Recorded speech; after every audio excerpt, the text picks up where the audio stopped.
the mountains, where flying shadows play. Legends whisper softly in the light of day. Scales shine like diamonds, wings that touch the sky. Guardians of the planet Earth, protecting all that cry. When the storms rage above and the darkened shadows creep, they shield the outer danger from attacking when we sleep. Through their breath of fire, we will find our way back home. They are always there to call on, no matter where we roam. Hear the thunder of dragons flying high above the earth, protectors of the ancient realms.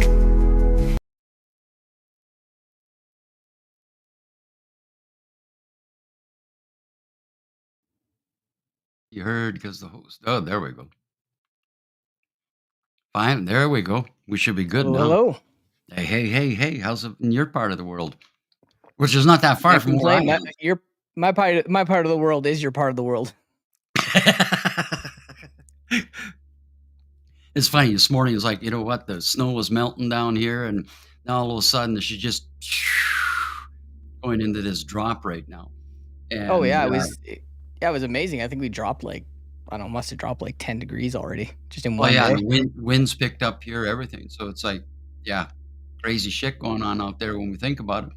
But then again, you focus on the outside world or you focus on the inside world. So, Ryan, I do, I like being inside. I like focusing on inside things, man. But I am looking forward to the summer. I have to say, I think I'm over the winter now. I think anybody that's an Albertan, or any part of Canada where it really gets this winter, we get to a point where we say, like, you know what, we're done. Okay? Oh, I know. I know, like, how many of these, and like I can't complain anymore because like I've had 45 of these now, so like I should be used to it. I've had 63. I'm not used to it. That's good to know. I know that when I'm 63, I'll feel the same way. Well, who knows? I mean, maybe it'll turn out and be the next tropical paradise. It's if we go into all the, the possibilities of what people are talking about. But, anyways, let's talk about you and what brought you to writing this book. This book called The Ember. Okay. Well, the first book I wrote was called Conversations with Ghosts, and that one was about kind of heartbreak and stuff, and just dealing with some of those emotions. And then, a few years later, I met somebody really special who's been really opening me up to learning about just really tapping into my faith more and tapping into just being more positive about things and kind of being more grateful about everything. Generally, I'm a grateful guy, but, I was sliding for a while. So The Ember is kind of just an inspiration to, how I feel about life now, and how I feel like hope has always been there for me. And I've always leaned on my faith and my hope just to like get me through. And that also that hope has so many different angles. It's not just like a feel good emotion. Like hope is not always easy to even get. Like sometimes it's there, but you have to go digging for it. And other times, hope is there before you even wake up, So it's just, I guess my book is a bit of a relationship to hope. And I thought, why not put a book together that celebrates that? Because all around me are people who I feel, need that. I've had quite a few people now who have told their really hard stories. Like one lady, her son's been, probably the last like at least 5 years has been fighting cancer. And about 6 months ago, they got the diagnosis that he was finally clear of the cancer, only to find out that it was a mistake and that the cancer was actually back and it was worse. So they went from having like this kind of moment of being able to celebrate to oops. And she specifically called out my book and said it's really been helping her during this time, and that the book has actually given her hope that the doctors haven't. So that was a very huge thing for me. So anyway, that was kind of the purpose of the book was to share my concept of hope with people. So I can relate to that. My father was going through cancer, prostate cancer and everything else. And went through all the treatments, and they told him it was clear. Okay, 3 months later, widespread throughout its entire body. Okay, so it's like, again, it puts us in questioning, to the medical system as to, like, where's the validity? Where's the actual, you know, uh, the actual response that we're looking for? The responses that we give at times is the false hope. It's like, "Yeah, I'm good," and then all of a sudden, wham, that, "Excuse me, I missed something." And, where's uh, the responsibility behind that? Because they won't assume the responsibility that they made a mistake. It's like, "You know what? We misdiagnosed True. it. We made a mistake, and, it's, sorry, a sorry is really not gonna help, but it's nice to sort of feel that there's some compassion there." You know Well, I look at it like this. I am, and sorry if I cut you off at all. Like it's kind of No, no, quiet you're on not. my end. So No, we're gonna be spontaneous, brother. It's not sorry, about. I might trip over your bit here, and I'm not trying to be rude, but Yeah, you're not being rude, it's like, here's the I deal. Like, you know I me if you're truly rude, I'm believe gonna say most doctors and most nurses really do want to help people. You wouldn't go into that industry unless you had a genuine desire to help people. So Mhm, I don't look at doctors and nurses in any way and go, "Oh, it's your fault for misdiagnosing." Like the fact is the human body is complicated, and so they may miss stuff, and we're all kind of puzzle pieces, so they got to figure out those puzzles, and I know that they care. But I also know the system they're in doesn't give them a lot of freedom, because you kind of have doctors who are hamstringed where they can't even do the things they want to do. Like a lot of doctors are moving into holistic stuff because they're not even allowed to really talk that way. Like mhm, when you're working for the system, you have to use their jargon. You have to use like their definitions of practice, and you can't be like just a doctor who works for the government, let's say, or works in that field. You can't be a doctor saying, well, let's talk about some holistic things. That's just not there. So you see a lot of doctors moving on to holistic stuff so that they can have a bit more freedom with a bit more remedies. And a lot of those things are working really well. yeah. But yeah, the whole system is just same thing. It's politics, right? Politics absolutely ruins that industry. So, I mean, I'm not going to get into it because I don't want this live to get Yeah, banned. But I mean, like we know the guy we who can go did what really he did south to the on this. CEO, and we know that he did that because he had a specific agenda to say that you guys aren't taking care of us. So I think there's a lot of people who are feeling that way. So that's kind of where I'm at. And going to the whole hope thing you were saying is the kind of important thing about hope is that no matter what news you get, you kind of have to have hope. I know some people really dog hope and say, well, hope is terrible, because hope gives you false hope or whatever. And the way I look at it is like, if you go to the doctor and they say you're clear, cool, you had hope all the way up till that point. Yeah. If they say, oh, you're not clear anymore, you still have to have hope that you can overcome this. Like, I always look at hope like that's like the last thing in your life to like die, right? It's like that flicker, that ember that I talk about. Like Yeah, when you're done, it's the ember that closes or shuts off the on sign. So yeah. I think no matter what news you get, you have to at least have some hope to get through it. And Well, for me, that's my connection to faith I and my think we would connection I to hope. like that ember that I feel is inside me. And I just want other people to get the same feeling, because I got, I know some people who are just straight out atheists, and Oh, the yeah. great people, and this is not knocking any atheists or anything, but I do notice there's a certain amount of stress that comes with atheism that seems, I don't know, seems really heavy to me. So I wouldn't necessarily want to carry that myself. Yeah, I think I see they're more in denial of anything, or almost everything. Is Yeah. denial, and, in a lot of ways, even the non-atheists, we see denial everywhere. And I can look at hope and saying, well, hope is part of a dream. Dreams, there's hope in those dreams. And if you give up on dreams, then you're giving up on yourself. You're giving up on, the ability to move forward. Even if you don't achieve that ideal dream, you've achieved something. Yes. You can't say that you haven't achieved something. I mean, I look at the readings from your book, and, you sent me that book, and I was reading it by myself, and the next thing you know, I'm bringing that into the live stream, and I'm sharing this, with the people, and we're using it as random quotes, and, you know, so many came back and were saying like, "Yeah, that I resonate with it." I resonate with that little thought or the big thought. And it brought in a moment of that self-reflection. It's like, okay, get out of my mindfuckery and come back into the moment of what this just said, and how would the synchronicity of that one that we would go to that page and somebody would choose a number and it's like, oh, that like that hit them. That's like getting a punch that says, wake up, okay, wake up and see where the present moment is. Okay. Yeah. And, I find, going through your book and, sometimes myself, like I'm in reflection. We all go through reflections. As much as I'm very optimistic and, very patient and tolerant, I have my moments when I'm not tolerant. It's like Sure. I'm not tolerant to bullshit. And, it'll get me in and it's all of a sudden, okay, I'm gonna spark. Okay. But I'm not sparking out of control. I'm sparking and saying, no, I'm gonna stand strong on this because if I let it go, then I'm saying, you know what, I'm still allowing it to happen. It's just like prior to coming onto the live was like you wouldn't believe the message you get from a heckler. It's like the hater, Yeah. and now it's a threat. It's going like where are you?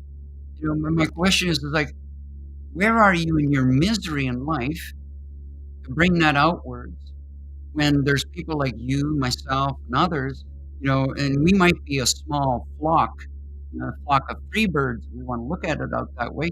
And we're talking about hope, and we're talking about humanity, and we're talking about love, and we're talking about unity.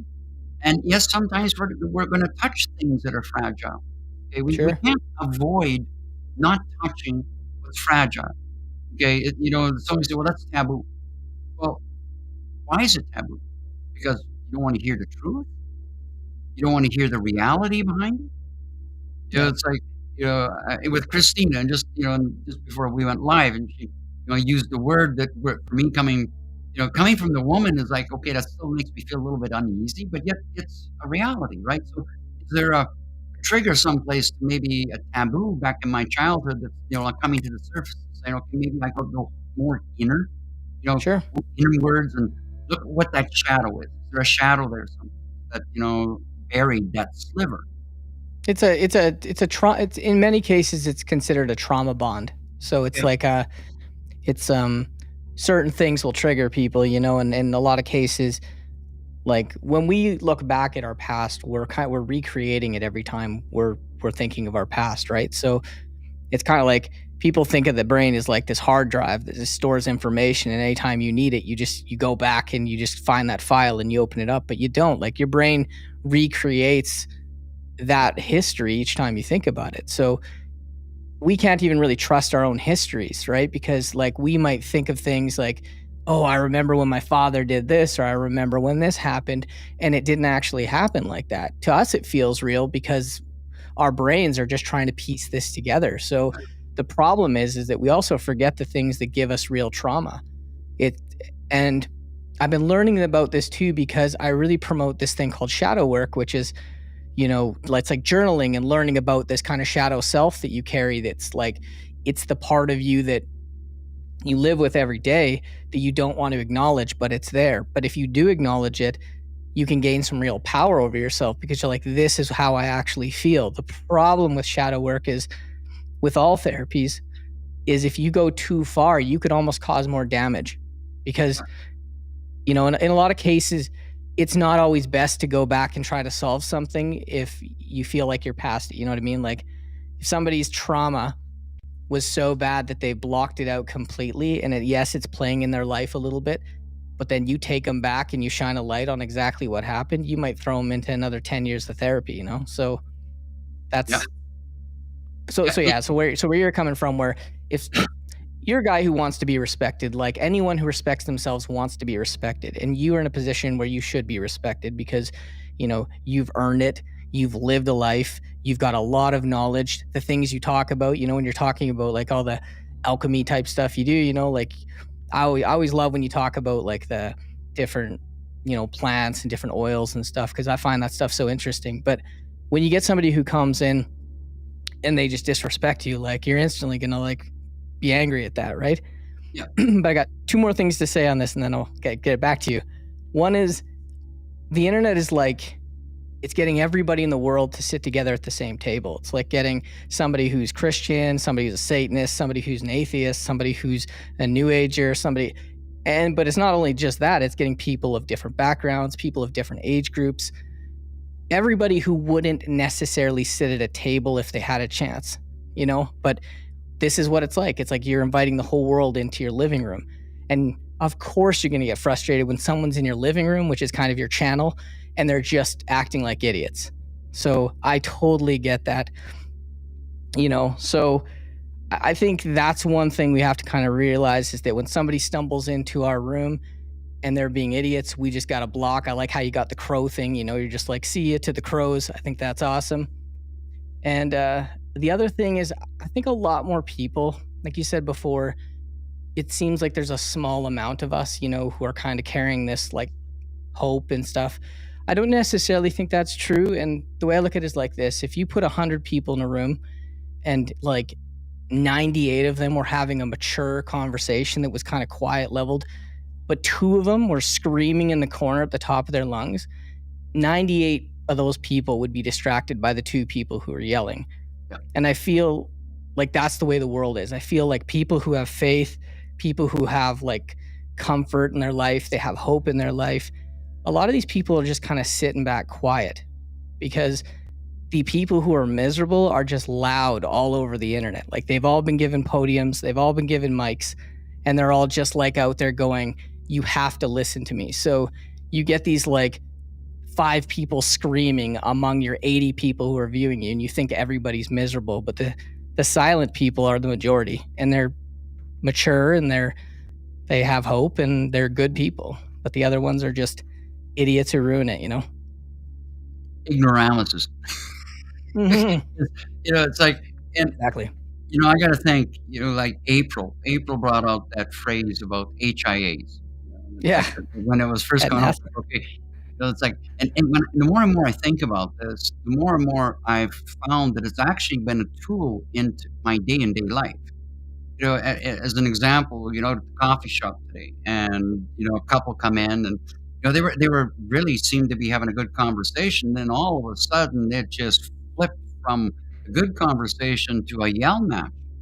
And Really? this is in the coffee shop. And this is a small coffee shop. And I said, "Excuse me." I said, "This sounds like an HIA moment." And the man's look on his face was like, first off, who are you? It's like, and what are you talking about?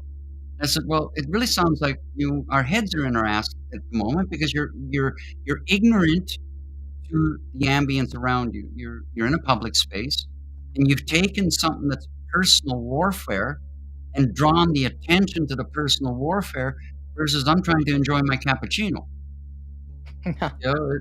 I come to that coffee shop to get away from that day-to-day, activities that I'm in, and disconnect from being on the phone and being, in communications and things like that. And, I deal with people, mentoring them and going through all sorts of shit in their life, right? So that's that one moment of me where it's like, I can sit here and just enjoy some cappuccino, some nice classical music, and, nice and chill. And all of a sudden it's like, okay, why is that happening? It's like, do I sit here and just let it be? Everybody's, and this coffee shop's full. And it just went from a nice chill moment to an absolute silence except for these 2. So there's the point. The point is that, here's the draw to the attention, the exterior validation, whether they're aware of it or not, but drawing people into their battle versus, what, that could have been taken elsewhere, could have been, acknowledged, being in the awareness and saying, you know what, okay, this is not the place to discuss it. Let's, enjoy our coffee so we can take this outside. But that That's moment, that's the entitlement of like, I don't want to say this generation, but it's definitely the entitlement of like what you see out there is people just going, I can do whatever I want. Like the prank channels out there that allow people just to go up to some random person, completely do something that's rude to them, record it, and then they get views and money for it. And that's the world we live in, right? So secretly, I like when I see prank people get punched. I'm just like, you know what, you deserve that. yeah, And you know, and I just think that a lot of people are just being super loud and super rude out there, and they're forgetting their manners. And I don't even think people have manners much anymore, to be honest. So I get where you're coming from. Like if you're gonna argue in public like that, you should have some awareness that says maybe we should take this outside and leave these families here to enjoy their coffee. Yeah, yeah, you know, 6 generations, right? You know, and the way I grew up, this was when there was conflicts like that, you didn't take that into the public. That was private. You know, that wasn't a place to be bringing this out and, you know, drawing in the world to it. And you're right, and I think one of the onslaughts of technology has been is like, you know, here's a camera, here's a selfie. I can play this prank and, you know, "Oh, I'm gonna make money on this. I'm gonna get famous over this because I'm playing some stupidity." Okay? Yep. But the aftermath of that and, you know, where it goes at times and sometimes you have no idea. You may have done something to that person, pulling that prank on them that is a trigger response, and that person opts out because you thought that this was gonna be funny and playing some prank on somebody, okay? And it's like this online world has become this stage Yeah. to, you know, flaunt, you know, show, you know, draw attention, you know, any way you can get the attention because it's bringing in exterior validation versus you haven't found yourself. You know, like Exactly. you're searching elsewhere to feel you belong. You're searching elsewhere to feel validation, even if it's a stupidity, because it's giving you attention. So it's a call to attention versus before technology, our call to attention was we go home, speak to our parents, okay, Yep. speak to a friend, okay, and we weren't doing majority of what I see in today's world. I mean, I'll be honest with you. I pulled pranks in my youth. I mean, I pulled pranks. You know, it's like okay, here's the elastic band and the paper clip, and Sure, sure. you know the egg up on top of the door sill, and you know things like this. But some of these pranks are absolutely dangerous. And, Well, they are, right? Like I saw a prank where there's two like escalators, and as a couple's coming down one, there's a guy on the other one, and he puts his hand over and he rubs his hand over the guy's girlfriend's hand, and it's like then you see the guy pull him over and punch him. And he's like, "It's a prank," and it's like, yeah, but that's this guy's girlfriend. Like, whether it's a prank or not, like you're physically touching somebody else, which is oh completely yeah, rude, you know. that, And that then in fact, I don't I've see. literally seen somebody have a heart attack because of a prank, Yeah, because people scared the person, they didn't, and they had a heart attack. And yeah, it's I don't know. It's just when I see that sort of stuff, I just think it's the most low vibration, just just just immaturity, you know, like when it comes down to it. And like everyone thinks it's funny, and it's like because it's funny, you know, and it's shareable, everyone thinks that's like the cool thing to do and stuff, and thinks I'm a prude. And it's like I'm not a prude. It's just I what's believe up in some being common decency among us humans. I mean, you can have your fun, but if your fun is at the expense of somebody else, nah, I'm not and okay with that. back in my youth, if my grandmother was walking with my grandfather and somebody reached over and did that to her, he would have knocked them out. It's it, He would have they dragged they them made down. him different back then. It was a Oh, yeah, different story, you he know. would have dragged that guy down the street, and he would have knocked the living daylights out of him, Hmm. okay? And to anybody thinking that they can do something like that, I mean, that's not that isn't even just lack of respect, that's just total fucking ignorance. That's total arrogance. Yeah. And that's self-entitlement. Yeah, I can reach over and do that. I mean, even if they weren't in a couple and that was just a single woman, same thing. You know, like where is this world going to when we look at some of this stuff? Okay, Yeah, I mean, I'm you know old. what it is, Gary? I think what we're seeing now is we're finally seeing. I remember, like, I'll just say 12 years ago, you know, somewhere around then, I had said, like, you know, the thing about the internet is I don't know what the long term effects of the internet's going to be, and like social media. Because at the time when social media just hit, everyone was like, oh, this is cool. And then after a while, it was kind of like, I don't know about this. And then you started to realize this is just the short term that we're seeing. What's Yeah, the long term effects of this? And I think we are now in the long term effects of social media, which is a generation is now being brought up on social media. Like kids now in the last 10 years have known nothing but social media. Imagine growing up and all you know is all the information that's out there that's given to you. Like imagine you're a 10-year-old kid, the sort of stuff you see online that even you accidentally see online. I mean, my partner's child, he's young and he's impressionable and he's very good natured, and he happened to see an ad for like a girl. It was like a video game, but she was wearing like pretty much nothing, and he got really upset by it because like he thought he did something bad. That's how it Oh, messed with him, right? So I just see a whole generation growing up this way, right? They're just growing up with like, yeah, their parents might say, hey, be a good person, X, Y, and Z, but then you go online and everything you're being fed doesn't suggest that your parents are right. So you kind no, of like, no. you as a parent right now are trying to teach your kids something, but there's also a second parent to your child now, which is social media and the internet, and that's teaching your kids something else. So it's This a is this I is just where see a very social confused media. generation. So when people are talking about they, them as one person, Yeah. I'm like, I get why you're saying that, because this is a very confused generation. Well, It's yeah, not I the mean, right thing to think, but I totally get the long-term effects of social media look a lot like what we've been through in the last couple years. I've seen it. Like in 1988, I got into information technology. Okay, and even then, there was no internet. We had dial-up modems and ICR chats and Yep. ASCII codes. Right? We thought that was pretty cool. Okay, you pick up a telephone. My mother would scream at me because I was on the telephone, doing this. Right? But Yeah. the point in that is that I've seen it evolve, and then the talk of the super information highway, which had a pretty beautiful concept to it, the ability to have access to information.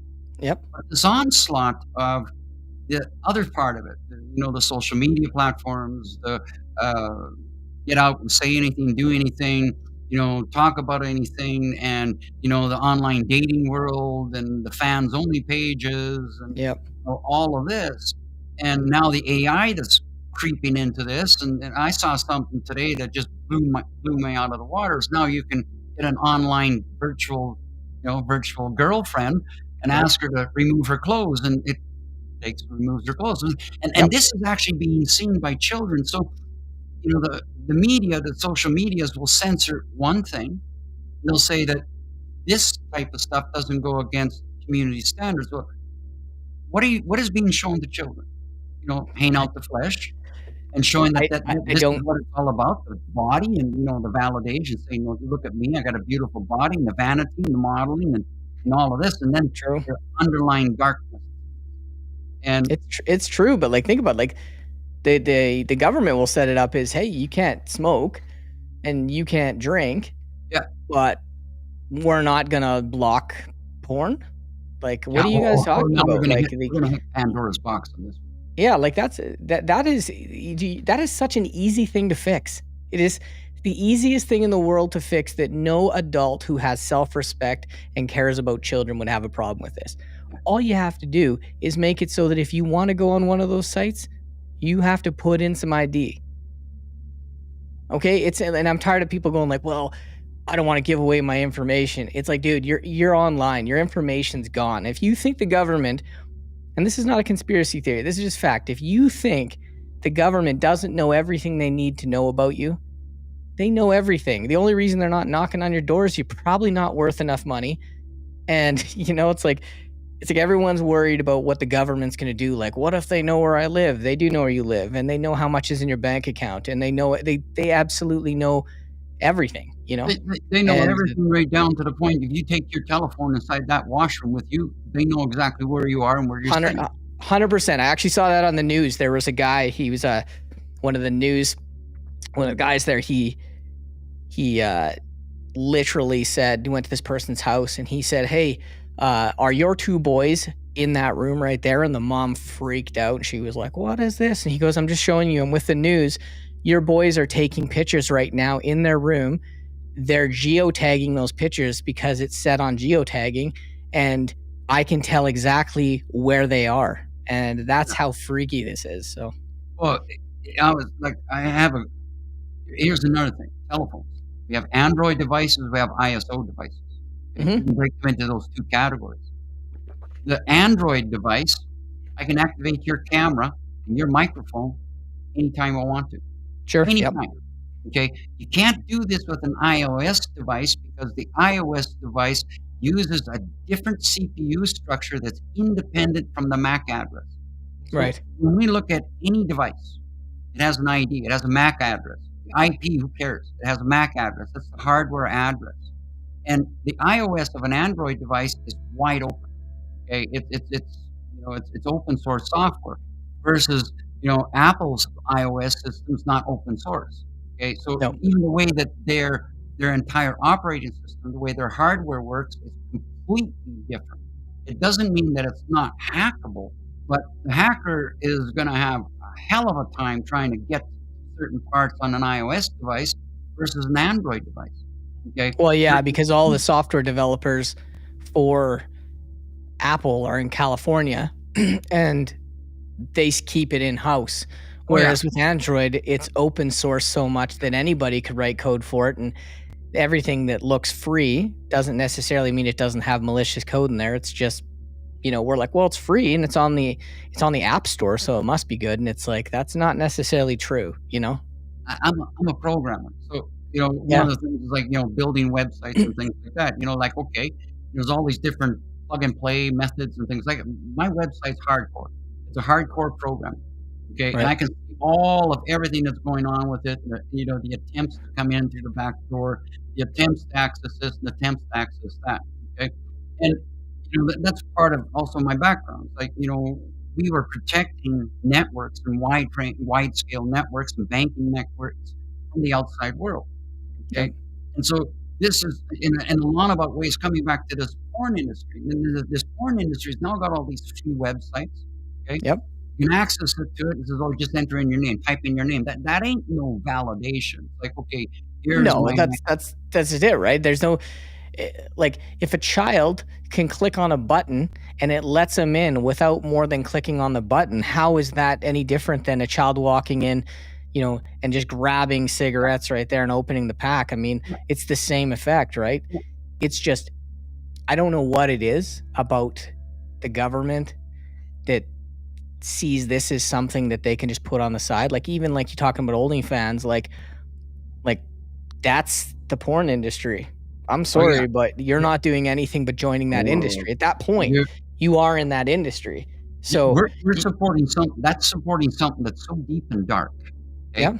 And Yeah. and this is what people are not really truly grasping is that okay, the porn industry, and the allure of making money. And you know what? Let's go into some of the deep darkness of this.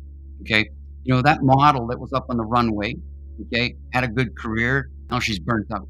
Yep. Okay, she ends up doing porn. Okay, doing porn, she ends up getting sick. Now Yep. she's got a disease she can't get rid of. Okay, she's burnt out. She ends up being on drugs, and then it goes on and on and on. And if we go deeper into that, now we have the snuff films. Now we have the child pornography. Now we have all of this. And what is it all about? Well, in 2019, it's the number one industry in the world, number one money-making industry in the world. There is nothing that topped the amount of money that was being made in the pornographic industry. And so There you go, right? So it's money, and what the government. do you do with that? Because who's making the most money?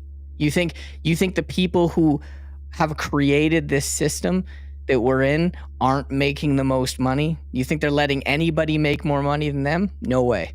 No, and it all comes down. It's buyouts, it's payouts. Yeah. It's like, okay, turn the blind side here. Here's some money on the side. Well, let us keep doing it. It ties into the cartels. It ties into the human trafficking trade. It ties into a lot of things. Yep. And this is where like Lindsay Storrs, as an example, we'll talk about her a little bit. And her coming forward with a piece of music. She approached me with it, and that was about the ceiling, and on this, and we played that piece of music, and it just like now somebody's finally talking about this and putting a piece of music to it. Okay, and the impact, and still people saying, "I don't believe that. I don't believe that's happening." Well, you know what? And those milk cartons that had the baby picture or the child's picture on there, and it's all about reward if this child was being be found, had nothing to do about finding that child. There was an auctioning system. Well, we weren't taught when we were children and we were scared of the dark. we weren't taught to face our fears. We were taught to hide under the covers, you know? Yeah. So I think generally most people's kind of reaction to the bad stuff in life is, well, I'm not a part of it and I don't want to see it because it'll steal my sunshine. And then I kind of just turn the blind eye to whatever's going on, right? And then there's a saying that says, if you want to stop your demons from chasing you, stop and turn around, right? So I think in life, like, you have to look at the reality of stuff, which is there's truth in almost everything, right? In every joke, there's a hint of truth. And I think in every conspiracy theory, there's truth. I don't think conspiracy theories just come out of nowhere, right? Like, I might think there's some outlandish conspiracy theories out there, but to be honest, and I'm kind of ashamed to say it, but like when COVID came out and it was like, you got to get vaccinated, in my mind, I was like, well, the history of vaccinations, we don't have polio, we don't have blah, blah, blah. And my brain was just all like trying to be like, well, I have to get vaccinated. So I go and I get vaccinated. And then now we're finding out that kind of like even Joe Rogan was like specifically talking about ivermectin and talking about certain other things. And at the time, everyone was like, you're wrong. And that's conspiracy theory and all this.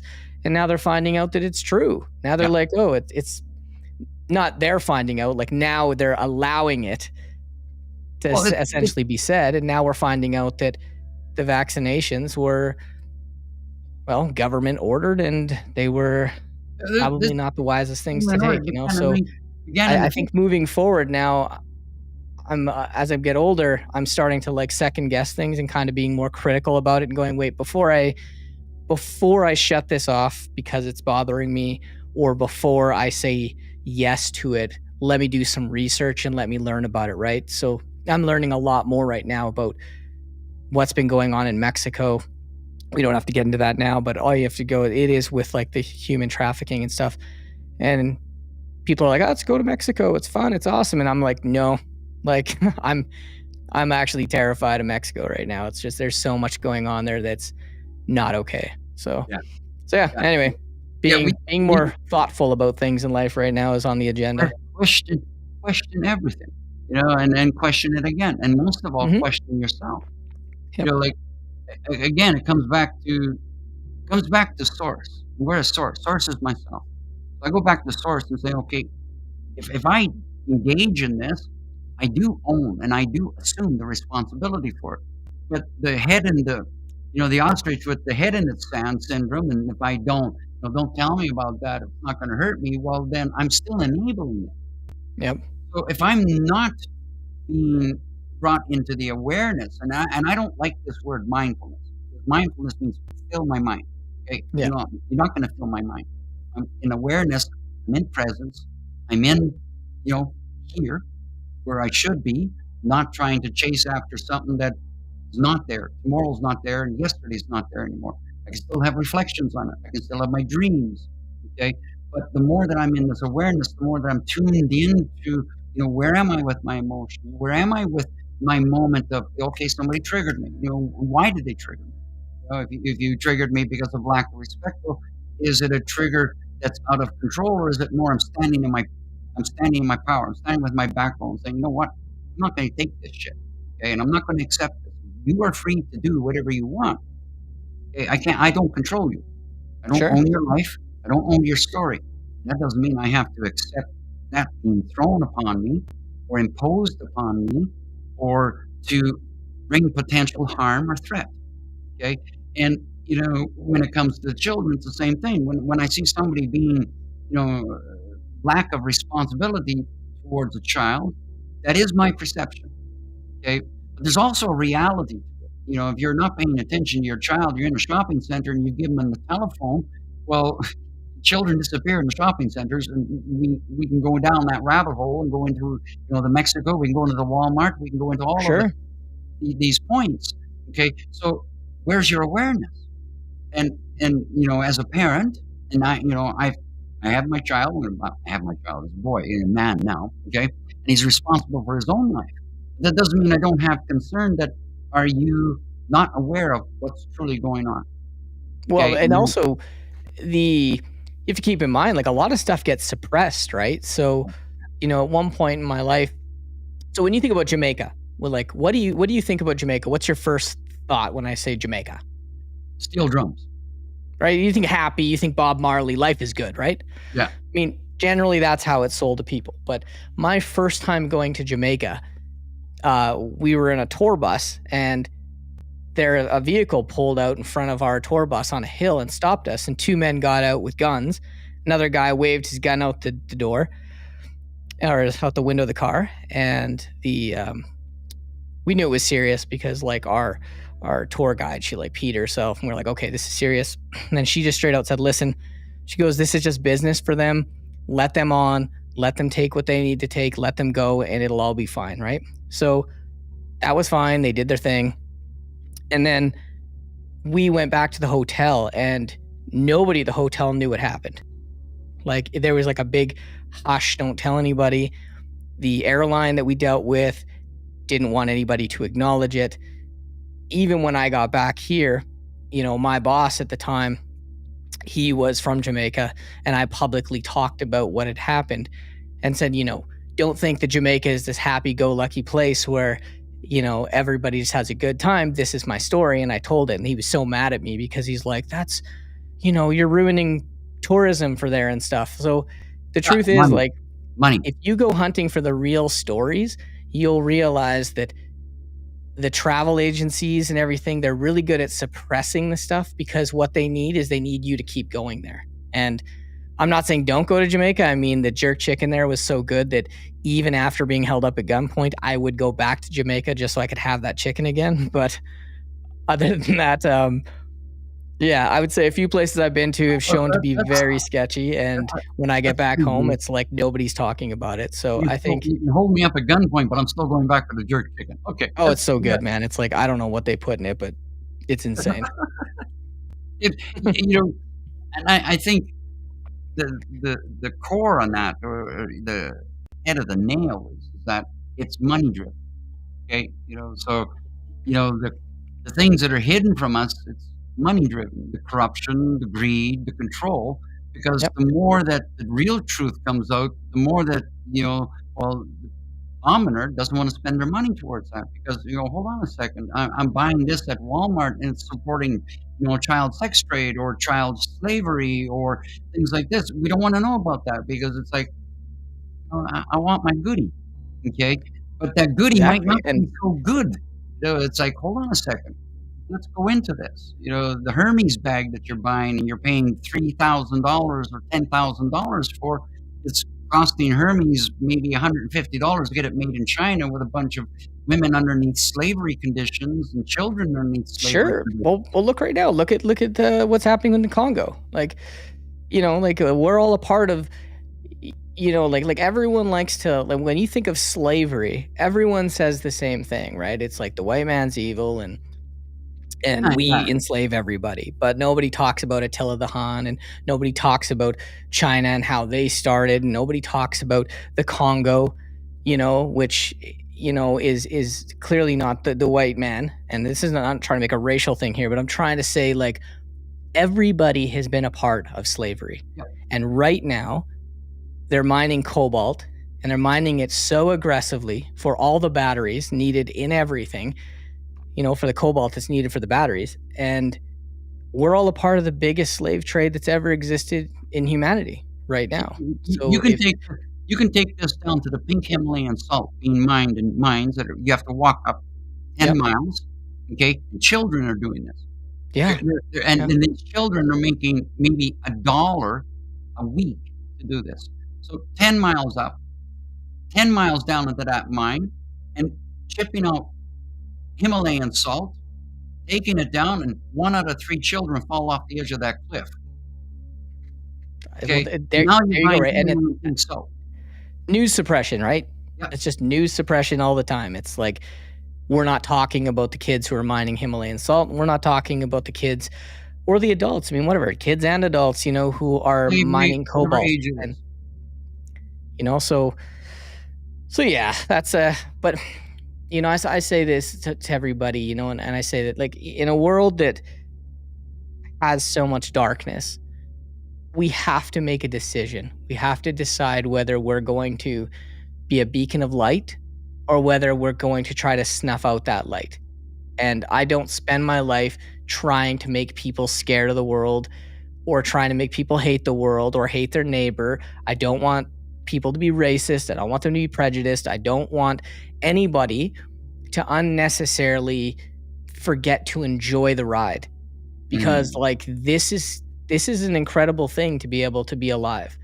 And the worst is when you are so kind of injected into the society that they feed to you, that you no longer look for creative ways to enjoy your life. You no longer even know what enjoying life is like. Then that's when the machine has you. And I'm really like sad for those people. And I really want those people to like start writing, and I want those people to start journaling, and I want them to start talking to their friends. And because once you start waking up from the fact that like it's not all about paying bills, and it's not all about dodging the system, and it's not all about trying to stay out of jail, it's like there's actually a really good side of life. Like I was out today before the snow squall happened, and it was beautiful, you know, and I just get up and I just look at the sun and I feel the breeze on me, and I'm just like, this is amazing. Like I just love this, right? I'm so grateful for it. And it's those things that every day I try to remind myself that this isn't like a day I had yesterday. This is a brand new day, and I don't want to fill my head and my soul with negativity. So I don't absorb a lot of news, and I don't watch all the stuff. So people are like, did you hear this happen? I'm like, I didn't, because I'm not supposed to know everything that's happening in the world, right? Like I can maybe help out what's going on in my backyard, but do you think I have any ability to do anything in Gaza right now? Do you think like that has anything, like we can say it does have something to do with me because I'm a human sharing this planet, and yes, I have my thoughts on it, but realistically, look where I'm living, and I don't exactly have a millionaire's resources, so I can't exactly fly people out of there or whatnot, you know. So I try to focus on what I can do, which is why I write, because at the very least, I have a book that I can send to people, and a mother whose child is fighting with cancer is getting hope from my book. And I'm like, that's my piece. That's my little thing I can do in this world that allows me to connect with humans and allows me to help my fellow humans. And if that's my part of the world, then I'm totally okay with that. That really resonates with me in many ways. I mean, like the Heartfire Chronicles and what it does and what it does for people. You know, yeah, we get the shit disturbers in there, but that, you know, that doesn't derail it. You know, since it's begun, you know, and it began on Facebook, you know, 6 years ago is when I started the first doing, you know, lives, right? Oh, And really? You were doing lives on Facebook or yeah, Instagram? no, on Facebook. Facebook. I got, in Hey. fact, I get the memories coming up. I used to be in my backyard with my koi and, you know, beautiful handpan music and a fire sometimes, and, you know, just talking, just, bringing consciousness to, you know, what self-love was. You know, sometimes talking about my story. It's like what I'm going through, being authentic and, you know, being very raw and real about it, okay? And showing that we're not this shell, this, you know, this mask that we portray at times. Is that, you know, I'm very, as far as I'm concerned, as authentic as I'm gonna get. I don't think I can get any more authentic than who I am, okay? And No, no, you're just super authentic, man. That's the thing that's great about what you do is, you know, like my heart broke for you when you lost that stuff. yeah, But in my life, and it's no comparison, but I mean, I've lost a ton too, right? Like I've been robbed so many times in my life, like, you know, from like growing up, like with certain family members who, well, my dad was a gambler, you know what I mean? So let's just say that a lot of my stuff went missing, even my dog, you know, which he's like said ran away, and I found out years later didn't run away. Actually, he sold it. So, you know, whatever. The point is like we all lose things, yeah, but like there's a certain point when I think you're more sad about losing that part of your life. It's not necessarily the thing so much, but it's that you create this little world that works for you and you're pretty happy about it. And then when that changes, you kind of go like, I don't know if I have the energy to like rebuild this crap, right? So yeah, the comfort zone. yeah, so I think it's a good lesson to lose sometimes and then just rebuild and make something better, you know. Once again, you know, part of having faith is believing that you're always on the path. You're always on the path to where you're supposed to go. And that path isn't going to be easy all the time. Sometimes it can be paved roads, sometimes it's going to be a dirt road, sometimes the road you're just going to have to make it yourself. And different seasons in life, so some seasons you don't know death. I think other seasons you're like, oh, I lost 3 people in 3 months. How does that happen? And if it was meant to be easy, we would. It's a testament to life that life is actually so good for most of us that the bad days are the things that shock us. It would be different if you were shocked by a good day, but you're not shocked by a good day. You're shocked by a bad day. So I would say for most people, life isn't too bad. And then every once in a while, something bad happens. And my friend Charlie Haley actually has a song called Bad Things Happen to Good People. And I think that's just the way it is. Bad things do happen to good people. And you're right. That's life. 63 cycles around life. I mean, I can look at a number of things and say, okay, if I fall into it and fall into the self-pity of it, where do I find myself? I find myself in a standstill. So this ability to let go, as Christine says, I believe we all have free will to make our own choices, but when we let go and let the universe take control is when we gain true alignment. Beautifully said. Yeah. And that kind of brings back into what was going on with me at the time where I lost everything. And not just lost, the betrayal of the house, and then the fire, and then the scam, and it's still, a year later, it's still a struggle. But am I in a struggle or am I in a growth? I look at the day I wake up, I'm grateful, I'm still breathing. I'm not getting any younger. I wake up, I'm grateful, I have my breath, I have a bed I can sleep on. I eat when I need to eat, and it's not an abundance when we look at things. Okay, I do have an abundance of love of myself. That, oh my God, that is something that I think that after every loss taught me that what was more important. Is it the things? Is there sorrow because I lost some things? Yeah, sorrow I lost some things. Picture of my mother and me as a child. Things that I can't replace. Yeah, there's some sorrows in there. Of course. And the majority of the other things were, well, I can replace those if they were that important. Okay, and and you come back to it at the moment. The shock is, the loss. It's like because of I this holding on, and then you realize like, hell, I had a lot of stuff I was holding on. Yeah, you do realize how much you had, but you look back at what you lost. You're like, yeah, that fire took everything. Yeah, I like now I could, if I had a car, I could get everything in the car. And that's it. Versus how many trailers that I need. Or whatever the case. It's funny, Gary. I lost so much stuff growing up. And I also developed a really strange habit of selling everything. I would have something for a bit and I would sell it. I would just be like, hey, I'm gonna take this money and I'll buy something else. And I wouldn't keep anything long enough. I wouldn't hang pictures on a wall because I'm like, I always told people, no, I'm not gonna buy anything yet because I'm gonna be going somewhere else that's gonna be better. And I was always in a state of this isn't my home. But in my mind, I always thought there was something better. So I never put pictures up on the wall. I never bought furniture. I literally for a while had a cardboard box as a table, as my dining room table. I know it's crazy. It's not I didn't live dirty. I just didn't live with anything because I was like, if it can't fit in my car, it can't be in my life. And then I finally stopped running from this idea that I needed to be somewhere else. And I started hanging pictures on the wall and I started sitting on the furniture that I bought. And it's calmed me. It's not that I want all these things because I don't care, but I think at some point you need to say, this is home.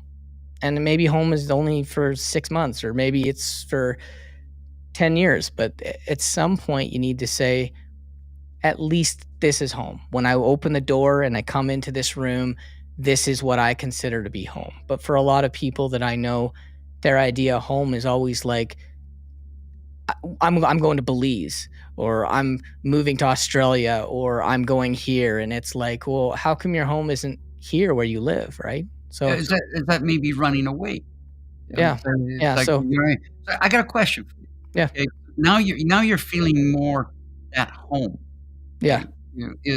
Did that happen when this beautiful woman come into your life? No, I mean, like, I'm just curious, because sometimes, like that, that woman comes into it, the real special one, the one that, says, "I feel home with her," and now you things don't become land somebody like like you don't get somebody like the woman I have in my life. You don't get somebody like that when you're not ready, because she's not somebody who is going to take a straggler along with her. Like, she's not looking for somebody to fix. She's looking for somebody to be, a partner, somebody who can, be there for her artistically and understands where she's at, right? So she doesn't. So I was good. I was fine. I wasn't like some burnt out like soul, and sad about relationships in the past that didn't work. Like, no, I've moved on from like any old relationships and stuff. I'm quite happy. I hope anybody I dated in my life is having a good life, and I'm fine. I'm at peace with everything. So no regrets or resentments in any past experience. no, not at all. No, I've the thing is I used to do what a lot of people did, which was they always want to point the finger at why something broke up, right? They're like, well, why something broke down, I guess would be the right term. But they're always pointing the finger, and they're like, well, this person cheated on me, and this person did this, and this person did that. And it's always pointing the finger. And then I spent so much time kind of on my own and doing some internal work that I started to uncover where I was a part of why my relationships went down. And I started to go, okay, wait, this isn't just about this person being a shitty person and doing something crappy to me. I played a part in this too, right? And once I started to just take responsibility for like my part in this stuff, I kind of let this stuff go. And the fact is, just because stuff doesn't work out with people in your life doesn't mean it was the wrong relationship. And it doesn't mean that it's even like a bad thing. Like, if somebody was in your life for 5 years and they're no longer in your life, are you going to go around saying that was a waste of 5 years? Or are you going to just honor it and say, that was a season in my life? So that's a great way to look at it. I look at the two relationships in my life, one of 15 and one of 19 years, and I don't have regrets or resentments. There's no blames. I mean, there's reality of events that happen, and you can say that's like, okay, I know I didn't have a part in that, but I'm not going to hold a grudge because it's only going to destroy myself. And my last one, it almost did, because it's like, just so fed up. It's like, no, I don't want any. I didn't want anything to do with humans. Period. It's like, okay, how much betrayal can you go through in your life before you turn around and say, like, fuck, I'm done. Like well, that's really just another done. thing too. Like, we keep thinking that they betrayed us, but we're betraying ourselves. Yeah, It's I allowed it to happen. So like ultimately you chose to be a part of it. Yep. Now I know people who might be listening to this who maybe in the early stages of being wounded from love won't see it yet, but most of the time we're an active part by being an inactive part of trying to heal it, right? So like anything in life is, if you think about it, like everything in life is kind of like a plant. Like once it stops growing, it starts dying. And most of us can see that our relationships are starting to die and we just don't make the change. And we get into, I think there's that comfort zone comes in. We take things for granted, It's yes, like, of course. It's gonna pass over, but no, it doesn't pass over. It accumulates, so it gathers. That becomes bioaccumulation. Like, we know what bioaccumulation does. It ends up being, causing sickness and disease.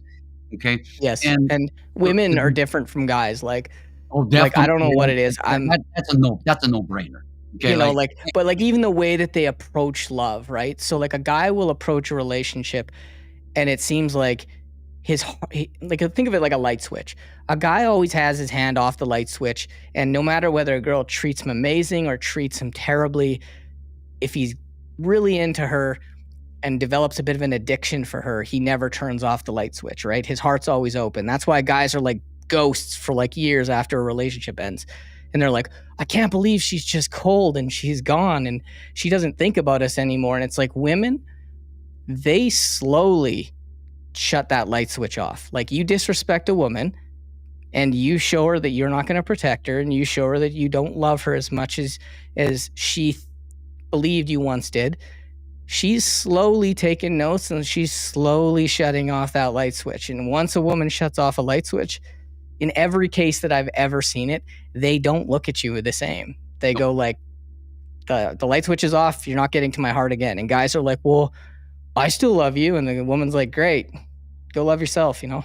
So I think men, one thing we have to learn is to listen to our partners, and we need to be more aware that like we have to be active players in our relationships, like communication for, I'm not saying all women, I don't want to be like a know-it-all or anything, but I'm just saying generally of the relationships I've been in and the relationship that I'm in, communication is such an important thing, and being an active player in my relationship is so important. And when I think that's emotional engagement. yeah, and you know, just be authentic, like be real, and you know, I can be super sensitive if somebody attacks my character. I can be so reactionary, you know, where I'm just like, you know, if she says something like you did this, and I'm like, like now we're gonna fight, right? So I'm trying to be calmer and see where people are coming from. And my father said it like this: is that when it gets to that point, is that you go sit in that chair, you smile just a little bit, don't smile too much, make sure you watch her, and don't say a fucking word. Just sit there, don't say a word, just let it be. Okay, because their emotional response is quite uniquely different to our emotional response. There is a difference between the emotion of a man and the emotion of a woman.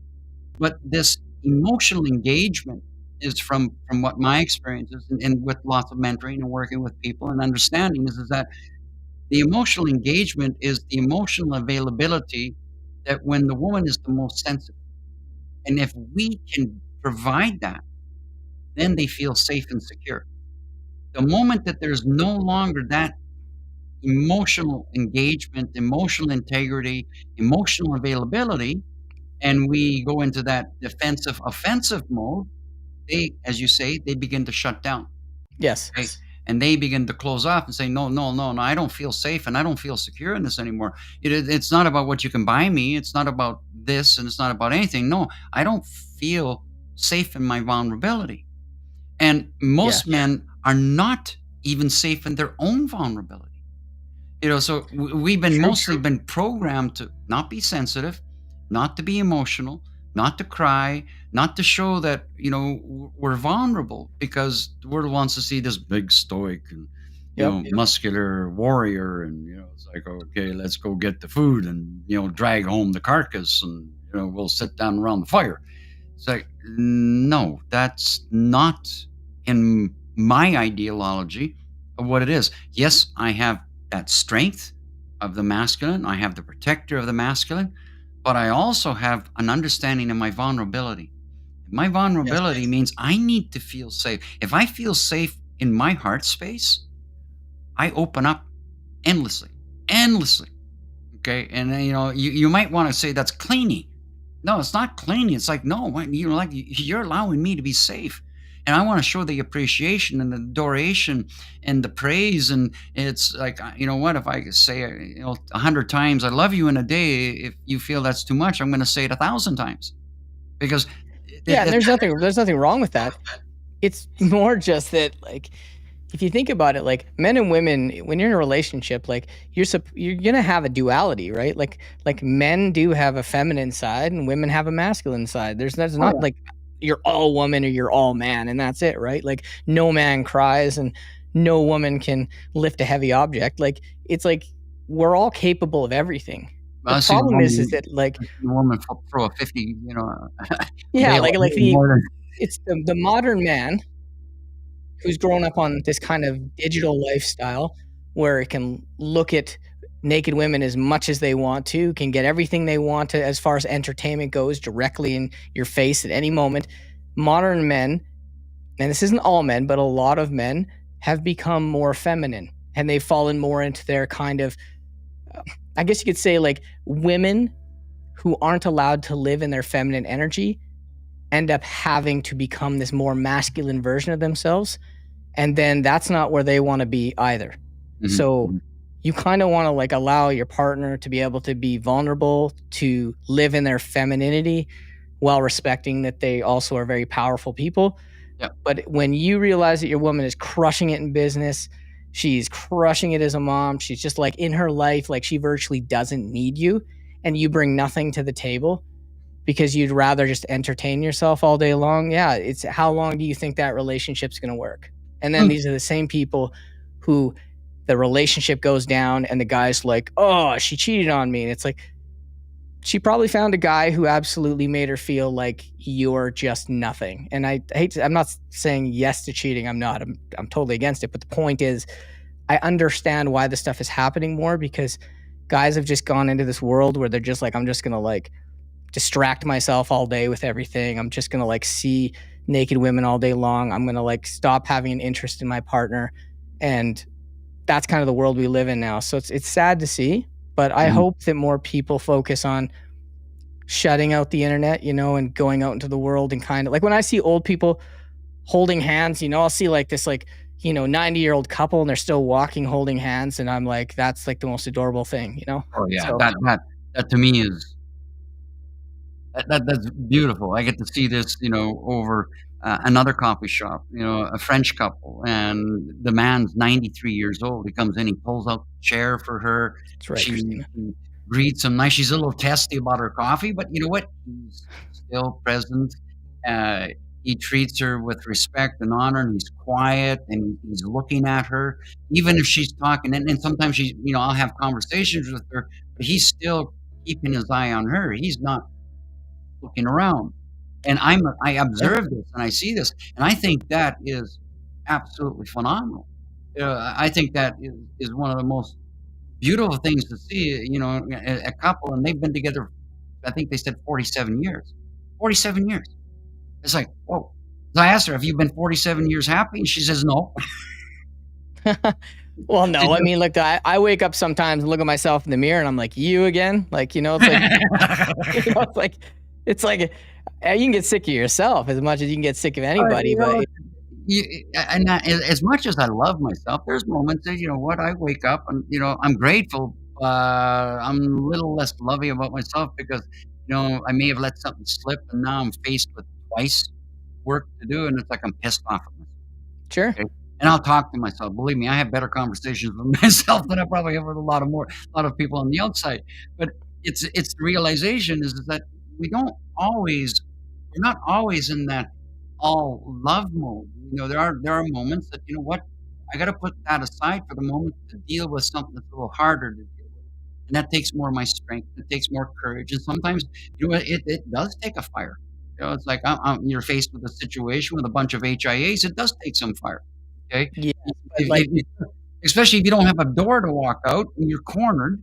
Well, there's a point. There's like, do I put myself down like this? Or do I hold my backbone up and say, you know what? Excuse me.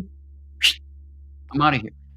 yeah, you have to continue to remind yourself of like who you are and what your worth is. And, you know, just in all relationships, like life is all relationships, right? Like no matter how you look at it, you have a relationship to your work, you have a relationship to your faith, you have a relationship to your partner, you have a relationship to yourself. Like it's all about relationships and it's all about maintaining those. And all relationships are different. Like not every friend you have in your life needs to be called every day, right?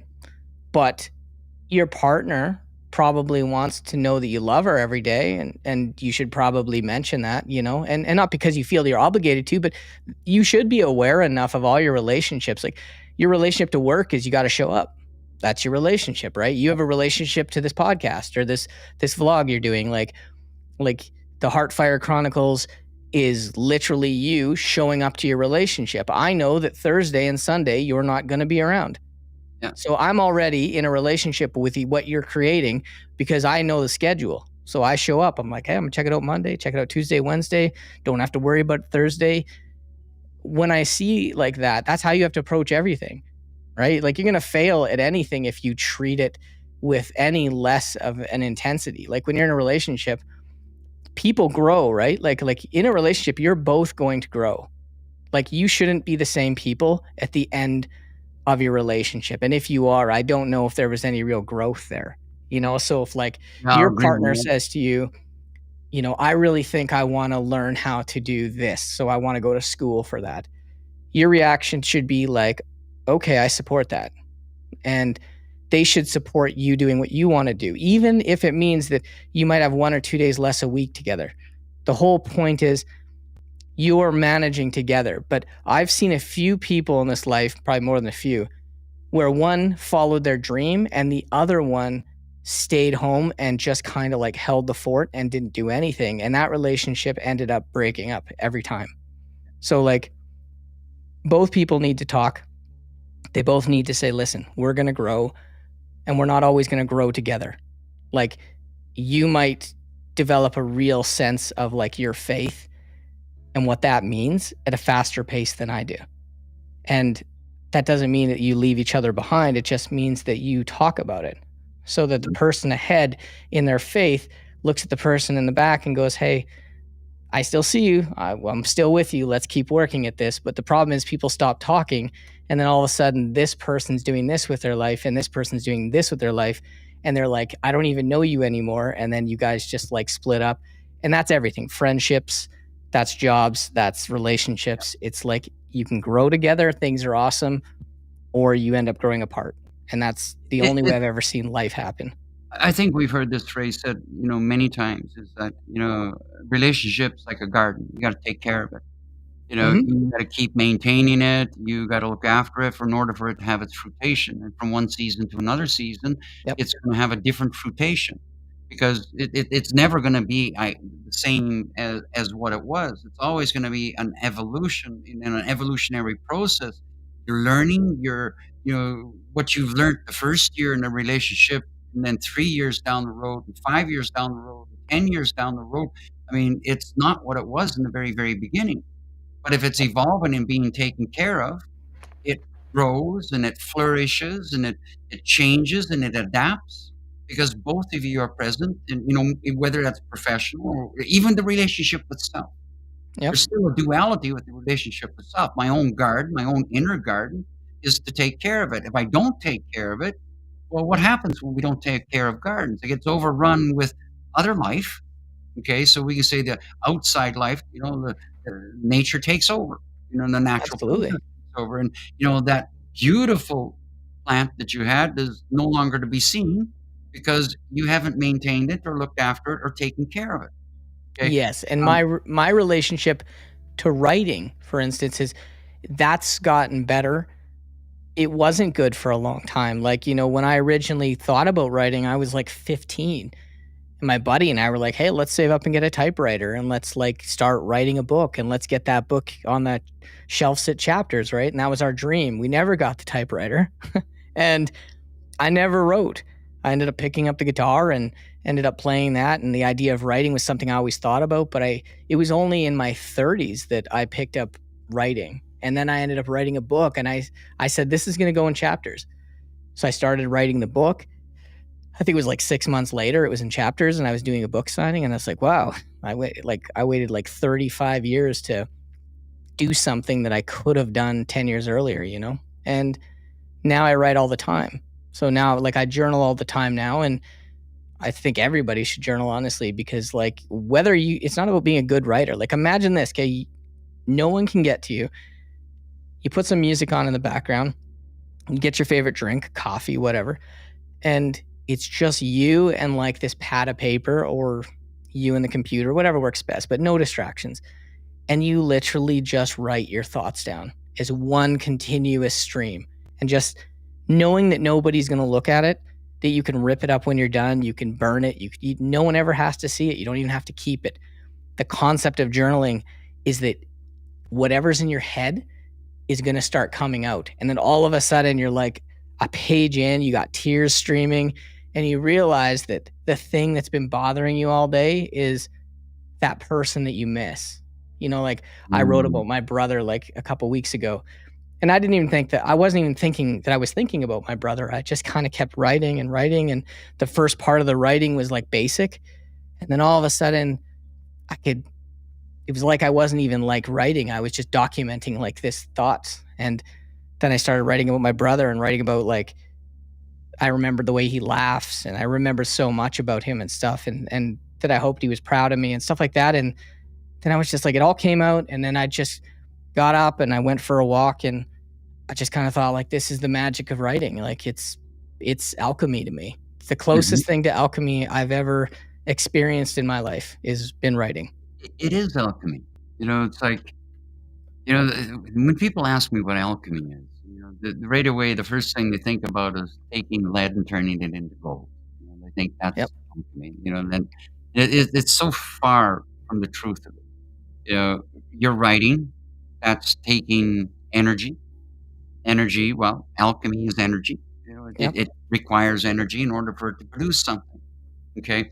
And, so in that flow and, it's alchemizing the thoughts because the thoughts are no longer here. The thoughts are now before you. So you've taken the thought from here and you've alchemized it. Kevin says balance is massively important as well all communication, understanding, support, unconditional love, continually showing the application for what you have. Wow. Nicely said, Kevin. Thank you. Okay. Do you Yeah. see the comments as well? You know what? I've been so focused on like Yeah, I know. It's just like that just hit me off to the just, side. It's just like, I'm not like the best at this because I'm pretty new to the whole like podcasting stuff. So it's well, not honestly, I podcasting, but like it. To be the honest video with you, stuff. Then I love I'm it. just starting to see it pop up, and I'm like, oh, hey, we should be like talking to like people here, shouldn't we? Well, I've said to the like anybody that's out there moderating on the platforms, if there's any pertaining questions, bring those forward, and then we can address them, and we'll down to the latter part of this, we'll open up for any questions and things like that. But I honestly like it like this, like when I'm in doing the TikTok live and I see all those comments, it's Yeah. I'm telling you, it's like the amount you don't realize how much energy it really takes because after that live is ended, it is like. Yeah, I mean, you do like it's very your stuff's really interactive, So Oh, yeah. like your lives are really interactive. So I understand there's a lot of energy there.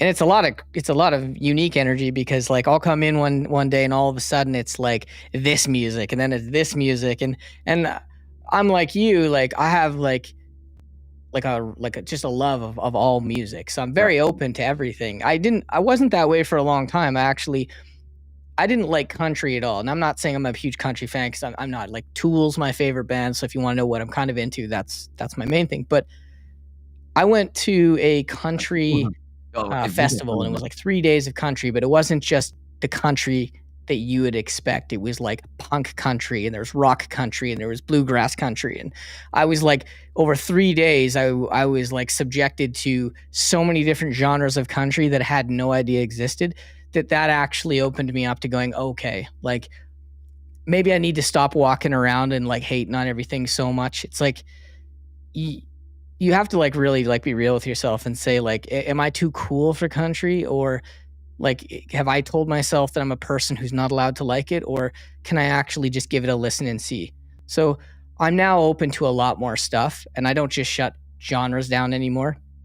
For me, the way I look at it is if it sounds authentic, that's a win, right? Yep. So whatever genre you are, if I believe what you're saying, I can like it just based on that.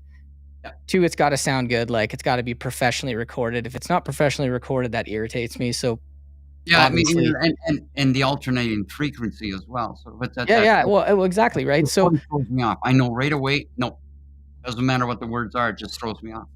Okay. yeah, so I'm at the point now where I listen to what you're playing, and I don't even know what it's called.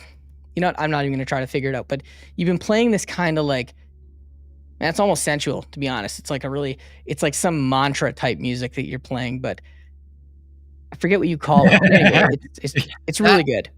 That it has an we can say it's an Oriental Arabic drum. Okay, because a drum is Yeah. the core of a deep bass drum. Okay, and the one thing about the drum and especially deep frequency is it's really body healing. Okay, Right. and that deep frequency, and it also activates a Kundalini energy. So that's a whole other That's it. That's what you said. Kundalini. That's what you said. So I heard that and I was like, it's really good. Like I like the way it sounds. It sounds kind of like devious. It sounds like it's really interesting. And it's serpent energy that sort of it is. And it reminds me of the band I tried so hard to get you to listen to for the longest time, which was Dead Can Dance. Yeah, yeah. And they remind me of Dead Can Dance, because Dead Can Dance is one of those bands who every single one of their albums is different. Yeah. I don't know how many albums they have, but like every one is its own thing. And they're very worldly. So they'll have like an African style album, but then they'll have like this gothic album. And both of them are they make music for movies. So we've probably all of us have seen movies where they've done the soundtrack for it. So But you they're mentioned earlier on, you're a Tools fan. Tool. Tools? Tool is the band, yeah. So there's a record behind me that's called Lateralis. That's it's my favorite album of all time. I believe it's perfect art. Like people say like nothing's perfect, that's perfect. That's 100% perfect. So I'm just trying to figure out if it's the same Tool group that I know. So TOOLZ or TOOL, Tool. Yep. Yeah. I saw So them there's in a song. I'll tell you which song to try one time, but when you put it on, just have everybody listen, because it's 13 minutes, but like it just moves. Like by the time it gets to the end, you feel like your spirit has been just ignited. Like it is a journey. So I'll bring it on your next live, and I'll just kind of put it in the thing. And Yeah. Do that. You know, it's like the song that the one that hits quite deep with people sometimes when I start going into that Kundalini note is Yep. Medusa. And Medusa is this slow, methodic. It just keeps rising and rising and rising, and then taking it in through other up levels of this and flowing through it. And that's the old DJ. I mean, the old DJ was finding a way to make that music create a story. Okay, and so I'll take you from some hard old school rock and roll and throw it into some 60s, 50s, and bring that back up, and then all of a sudden I'm going to throw a wiener at you and say, okay, like bang, I'm going to take you down to that drop note and just slam you with this, because I know where the energy is. I know what the energy is doing. I know what it's doing to me. So in that old school DJ was reading the audience. So it's always about reading it where you want to play it and where you want to take them. And so I know what the impact is. And I'm having fun doing that. I know. well, music is so powerful. Like Play with you people. yeah, like and like once a DJ, always a DJ, right? So like you're clearly still a DJ. I mean, I've seen your playlists. Like you clearly, music is not a side thing in your life. It's obviously a major crux of like something that you've had in your life. I like write to music. I don't write to silence. For me, I have soundtracks for all of my books. So like if I have a book, I put up the soundtrack onto Spotify, and then I'll just like, okay, I need to start writing this book. So when I was writing The Ember, I would just go to the playlist called The Ember, and then I would start like listening to it. And within like 2 songs, it put me right back into the emotion that I needed for the book. And that's how I kept the book having the same theme, right? Because it's like Chuck Palahniuk. He wrote Fight Club. He said he only listened to, I think it was The Downward Spiral, Massive Attack, and I think it was Downward Spiral and Massive Attack. And he said he just listened to those on repeat as he wrote it. And when you watch Fight Club, you go like, okay, for sure you were listening to those two, right?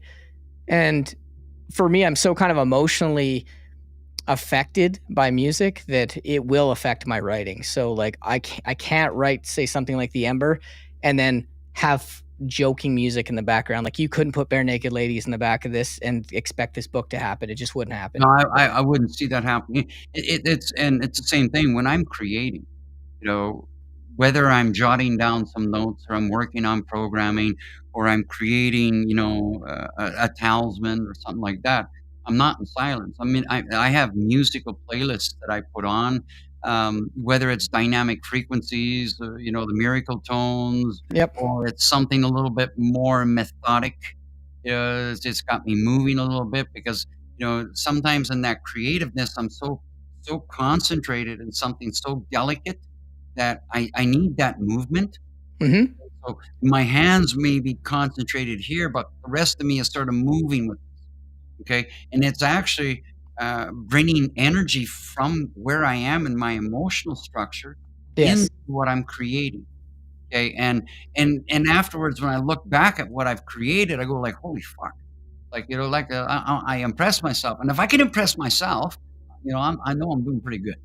It's Well, like, yeah, but oh, and the thing is you're listening to the right music, right? So if when you throw on like really heavy angry music, like I grew up with that. Like in my teens, it was all like Marilyn Manson, it was Nine Inch Nails, and it was like whatever was the most anti-establishment, at the time, anti-religious, anti-everything, just pretty much let me show you how angry I am. That was essentially the music I listened to, not necessarily because I was some angry person, but I just really resonated with the power of it.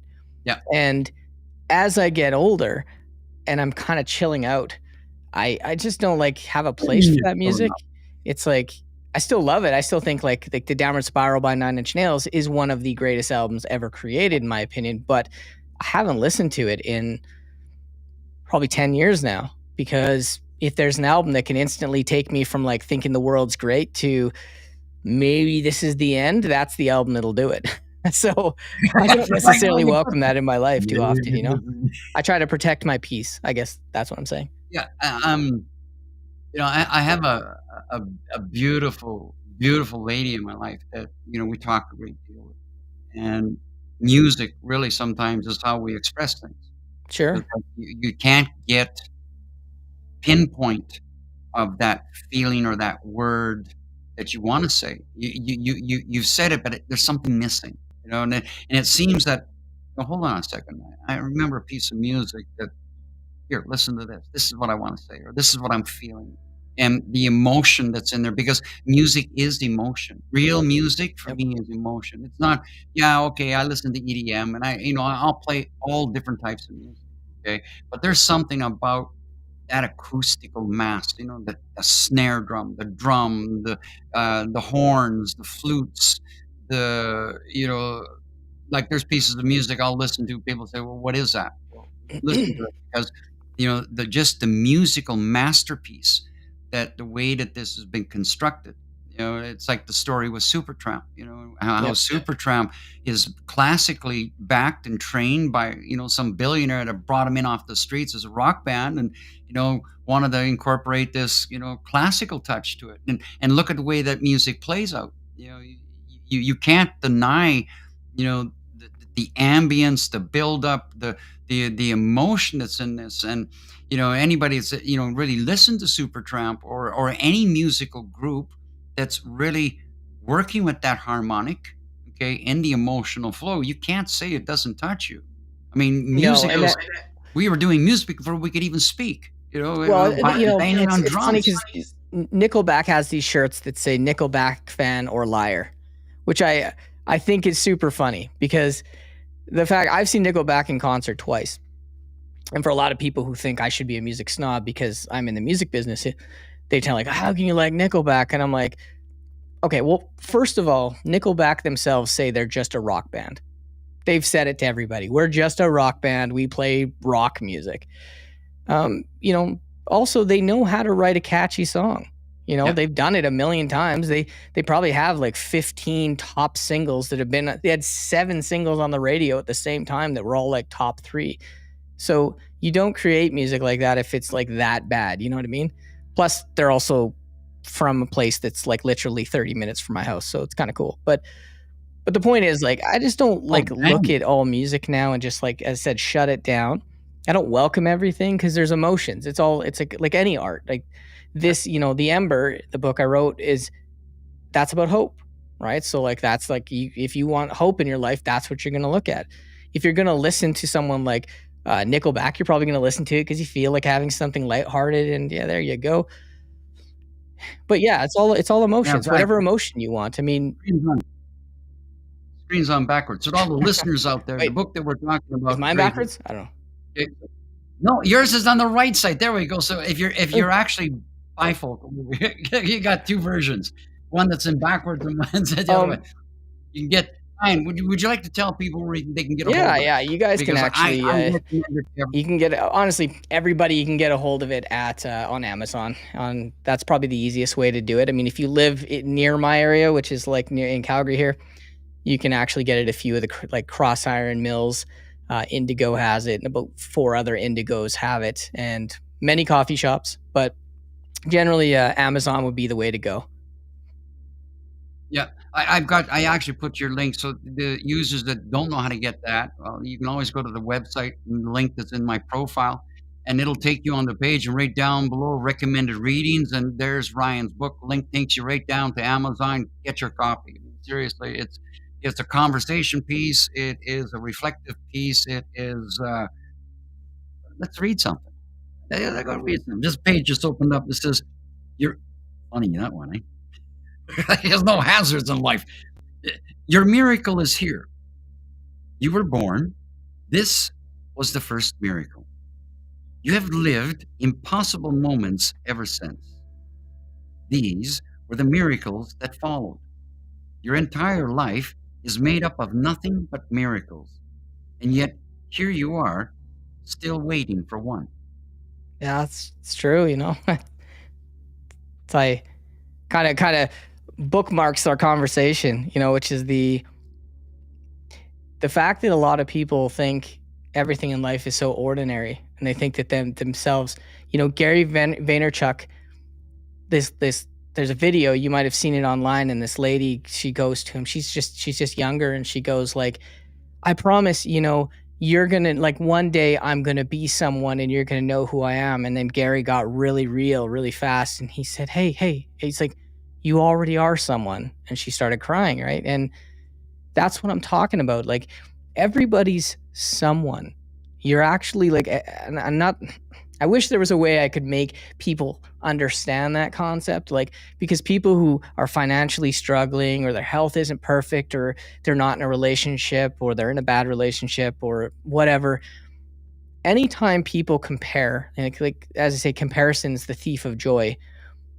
It's one of those things where if you just realize how special you were, to know that nowhere in the universe right now is a version of you like you right now. Like, you are the most original, unique version of you in existence. And you should understand that if the only thing you give to the world is your view on it, and you share that authentically, people are going to hear that. And you just need to find whatever it is that you want to use to get to people. For me, it's writing. For other people, it's music. For other people, it's painting. You know, you have to find what your art is and then give that to people. And sometimes just being of service to people is your art form. Like, if somebody's like, every single week I go help homeless people, to me, that's art. The art of compassion. And you know, like, art isn't just like, oh, I created this, I'm an artist. Like, my mom makes the most amazing food, and she's never taken a cooking class, but you would think she was a 5-star chef. Every time she makes food, she just nails it. And she's an artist. And she wouldn't say that. She wouldn't agree with me, but trust me, she is. Well, how many? I think I say it in when I do my guided meditations. Everybody, I call it out, and I say, "No, you are a miracle of life, and there is no one like you. There will never ever be anyone Exactly. like you. We can have some similarities, and we all have emotions. We all have the ability to see. We all have the ability to do something with our hands, but no one is like you. And so when you celebrate that uniqueness, and that's not ego, that's not being boasting. No, I celebrate my uniqueness. I know there's no one like me. No one could be like me, and I don't want another one like me, to be honest No, with you. If there was another you one are one like of a me, kind. oh my goodness. Yeah, and it did the same thing with you, Ryan. I think the first connection, and there was just something, when first connecting in the live with you, said, you know what? I'm sensing there's another sacred man out here. And when people say, "What do you mean by sacred man?" I mean that's a man who's taking ownership of his vulnerabilities, sensitivities, and it came through. And as soon as I got your book, it came through. It really confirmed it. Your vulnerabilities in this book, your sensitivities in this book, your reflections on your life, your experiences. It all comes out in this book in some way, in some form.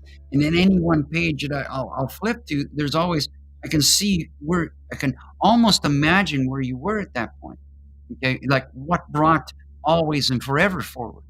Like, when you look into this, last night I walked alone, lost in my thoughts. I ruminated on who I thought I was supposed to be, and then I felt a great sense of relief wash over me.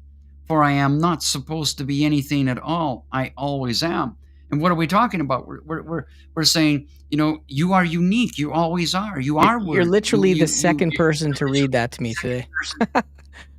I feel like I'm Really? I'm getting messages from my own book. Yeah, my friend, his name's Stuart Seeley. He's also like a poet and prose guy, and he literally read that poem to me today, and I was like, or prose, I guess you could say. I just And That's all it just came up. That's how it channels at times. It's like, when people would ask me, "Look, Gary, what do you do?" Well, I'm a storyteller. And I like keeping it that way because I don't have to justify anything. I'm just a curator. Curate a story, I tell a story, I tell an experience. Yeah, I can be bold, I can be blunt, I can be, very direct and very fiery as much as I can be very loving and unconditional towards that and be very generous and very kind. But I also have these boundaries. In fact, a boundary. And that boundary is all about respect. That's my bottom line boundary. Once that boundary is crossed, I'm done. I'm not gonna come back and say, "I'll give you a second chance." No, now you've learned something. Now you have something to learn with your story. Doesn't mean my door is closed, but you've shown me a side that says, "You can do this once, there's the potential of you being able to do this twice." So I'm not gonna give you a second chance to come back and hit me yeah, deeper, and that is okay? Because 'Cause I've been here. definitely you hit the nail on the head with that one because especially like I see the interactions that you have, and it's like it's totally fine, man. Like I have those interactions with people too. So it's like some of the people I think when they come on, they know. Like I think they just know. Like I think I can like get into this guy's skin, but generally speaking, like respect is something everybody should just have. Like I don't think people should walk up to anybody without respect. Like if I've never met you and I'm just coming into your live, let's say I don't like the music you're playing, I have two choices. I can either move on and say nothing, or I can do what a lot of people do online and go, I'm going to tell you why your music's overrated and why it sucks. And think about that. Like the mentality behind that is like, you think your opinion has some value. Like, first of all, I've never seen anyone win in an argument online. So I don't know why people keep arguing back and forth. Like nobody wins. Like I've never heard somebody stop in the middle of a conversation and go, you know what, you're right. All this time that I've been fighting my point, you've been fighting your point, and I believe you're correct. I've never seen it because in order for people to have a real argument, like an argument that has value, they have to start with respect. If you don't have respect for somebody, and you can't really have full respect for somebody if you've never met them before, it's really easy to just keep triggering each other, right? Like the amount of times I see like people who like if you're an atheist, that's cool, right? Like I'm not against you. Like we're not like my team versus your thing. If you don't believe in anything, that's totally you, and that's cool. We don't have to argue the point. But if we're going to argue the point, it's just going to be miserable because I'm not going to be able to prove to you that God exists any more than you can prove that God doesn't exist. All I can say is you talk about there being nothing, and I can tell you there's definitely not nothing. At the very least, I can say that, So, but once again, if I gave that very logic to an atheist, they would say, well, actually, and then they would give me their whatever they've rehearsed to stop me from that comment. And that just seems to be how the online relationships go. So I've learned now that I don't try to win people over at all. It's not even like in my radar anymore. At this point, like if you're on board with what I'm saying, cool, come hang out, but if you don't like anything I'm saying and you feel you need to argue with me, I'm not really going to give you a soundboard. I'll give you my attention for a few seconds and see how far you're willing to take this. But if you take it a little bit too far, then I'm just going to delete you because I don't need that in my life. Yeah, see, and I'm grateful that you say that because, you've seen me. I can get pretty fiery at times. Sure. And, it's better than what it was in the very beginning because in the very beginning, I'll tell you, it was unruly. And it's taught me something. It's like there is a certain point when it's not worth for me to engage. Okay. The moderators and having that team of moderators on hand, I mean, like I can't say enough the moderators. I mean, they're very protective. They Yeah. slap them faster than I can even say something at times, and the odd time they'll let me play a little bit, and I'm no longer going at it in a way that is a burning fire. It's more of a playful fire. I'm gonna play Yeah, with and you a there's little bit nothing and see wrong where with you that. wanna Like, I go. want to be clear on something, and that is that anyone who's there and knows you, Gary, they know your heart. They know your authenticity. They don't question it. If somebody comes in and says, "You, sir, are a liar and you're a wacko and you look like this," and blah, trust me, 99% of the people who are watching you, they're looking at that person like they're some miserable human being.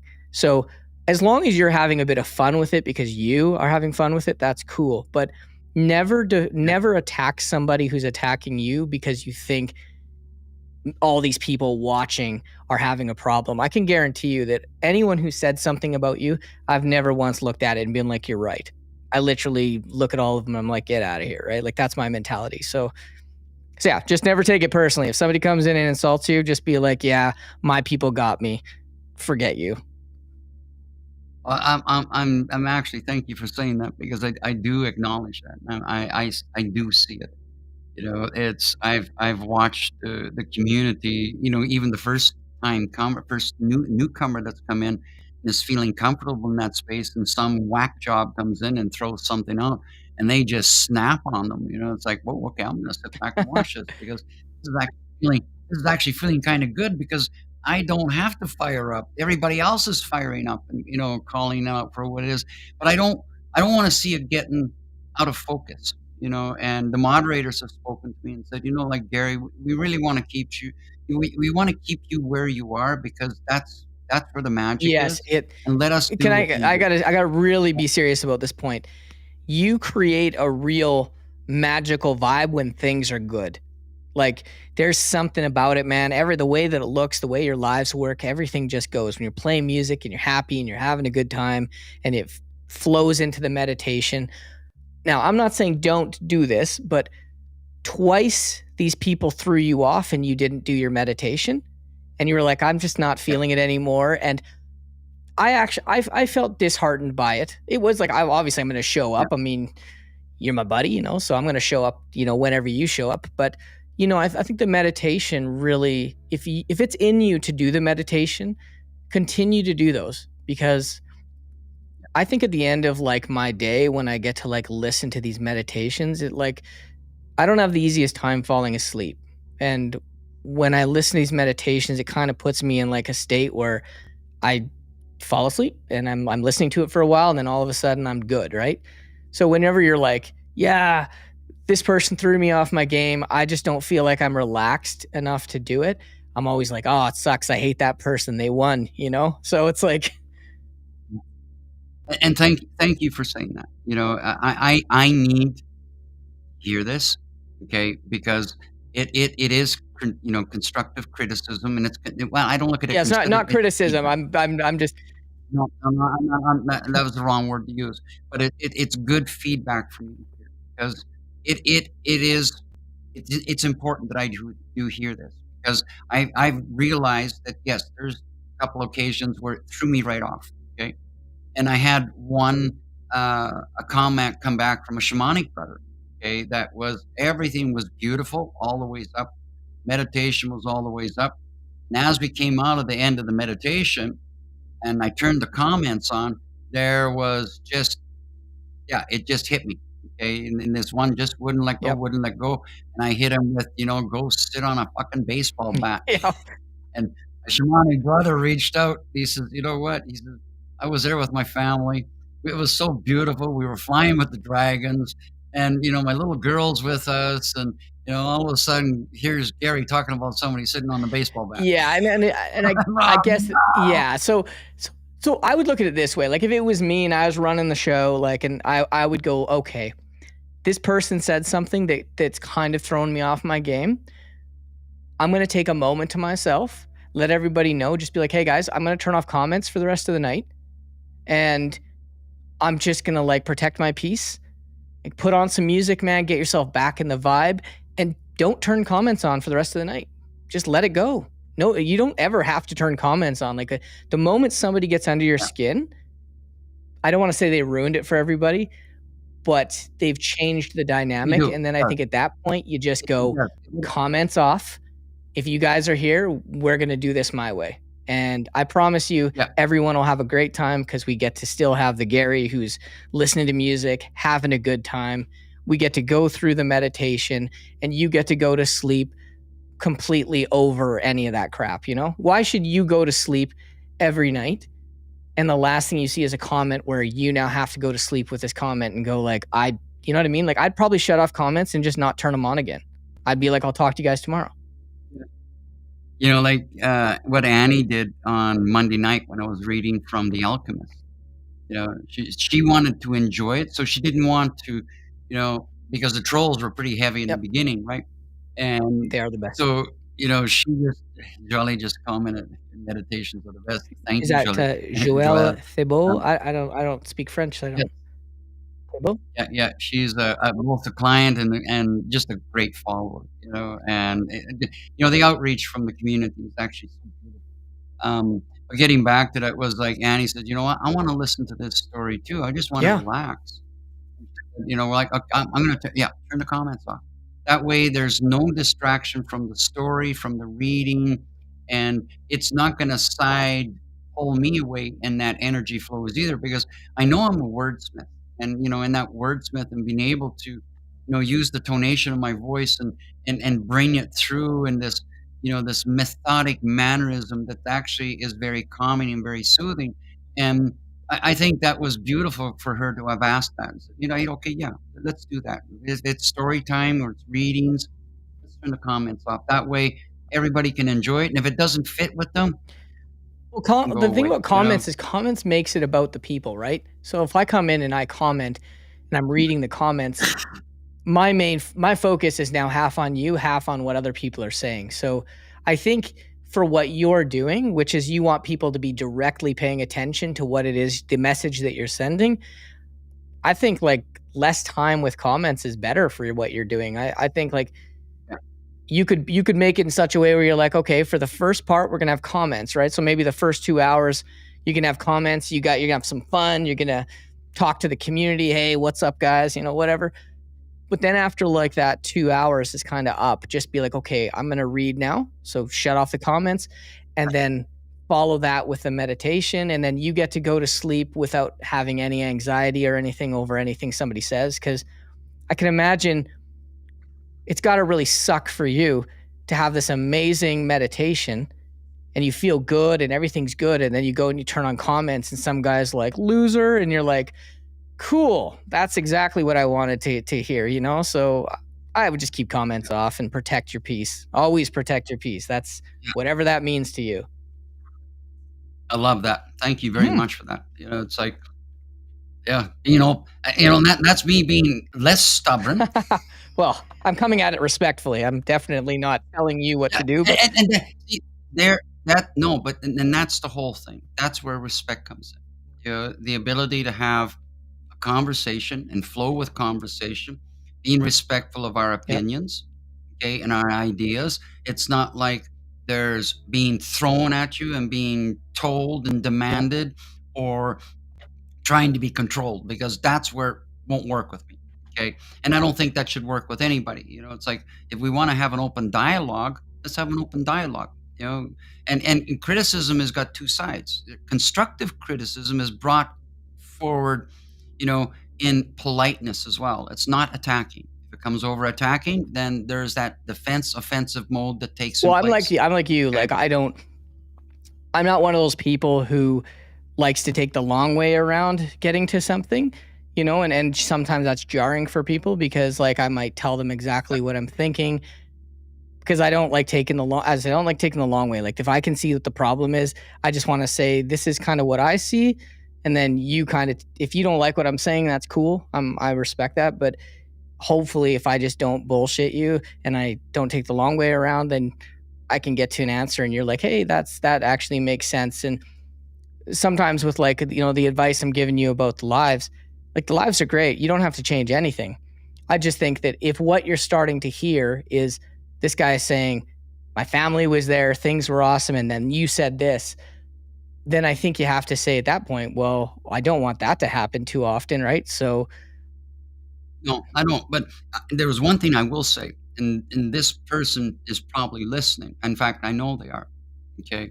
And there's one group of these yep, bullies, if we wanna call them. They think they're bullies, okay? And it's everything from comments, messages, voice messages, text messages, all sorts of threats and things like that. So, you know, they're playing this game, yep, okay? And I've called them out and said, "You know what? Come see me in person." So, it's like, instead of playing this, stupidity of a game, okay, and ruining it and trying to be somebody that you're not, you're just, you know what? You're dealing with wounds. You got lots of wounds to deal with. And so you don't want to deal with your wounds. I'm not going to waste any more yep. time with you. I'm done. 1 second here. You know? I'm just gonna. 1 second, Gary. Hold on, thought.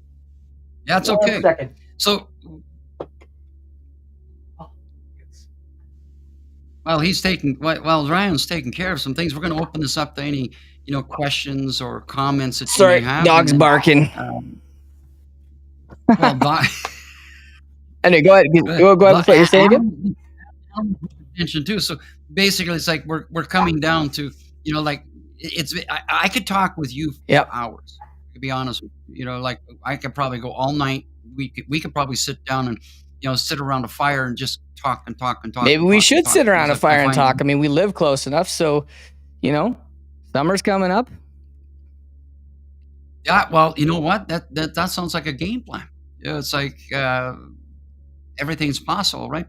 Okay, so I was going to open it up to any of the online viewers if they have any questions for me, Yeah. you, any questions about the books, and just be grateful for everybody that has tuned in tonight and has been watching, and hopefully we've brought some smiles to you and some chuckles and some information that I mean, it's help you random better your for life a sure. little That was a random conversation. Oh yeah, I mean, I love it. That's the way I think it. I hate structure.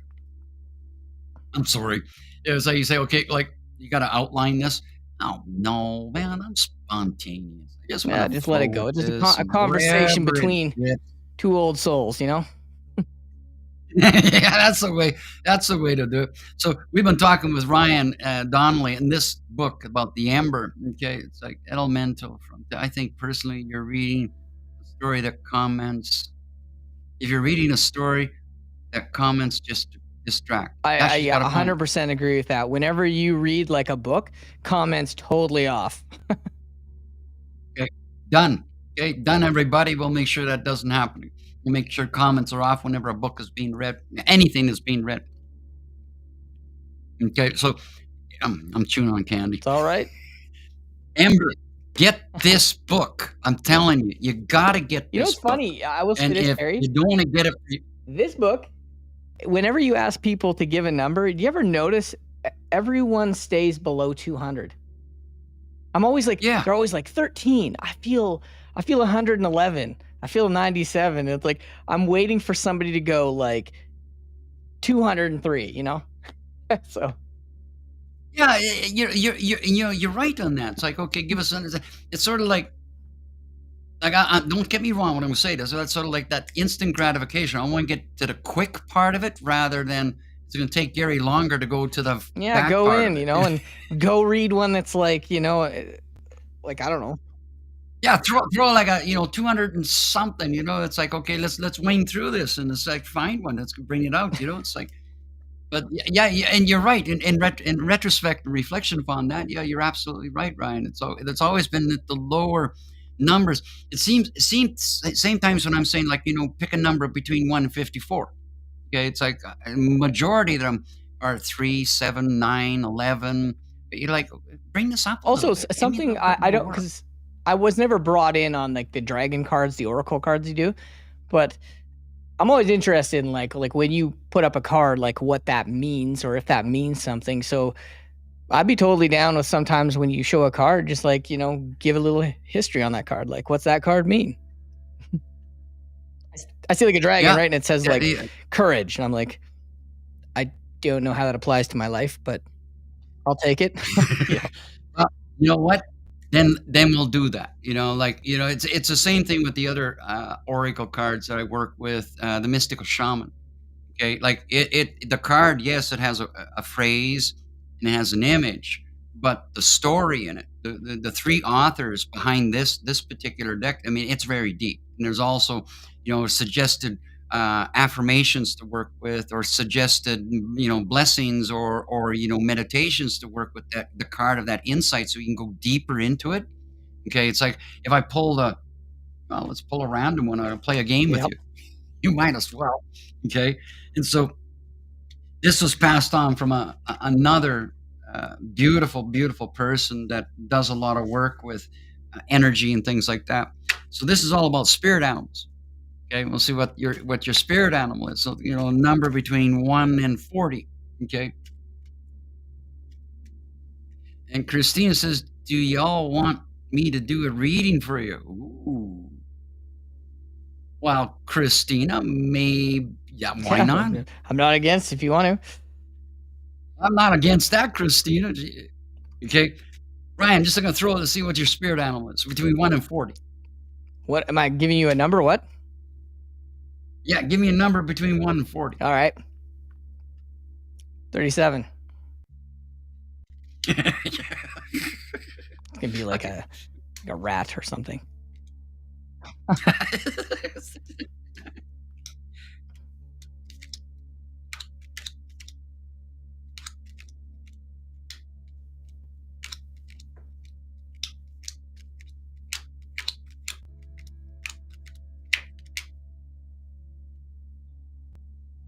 Rabbit.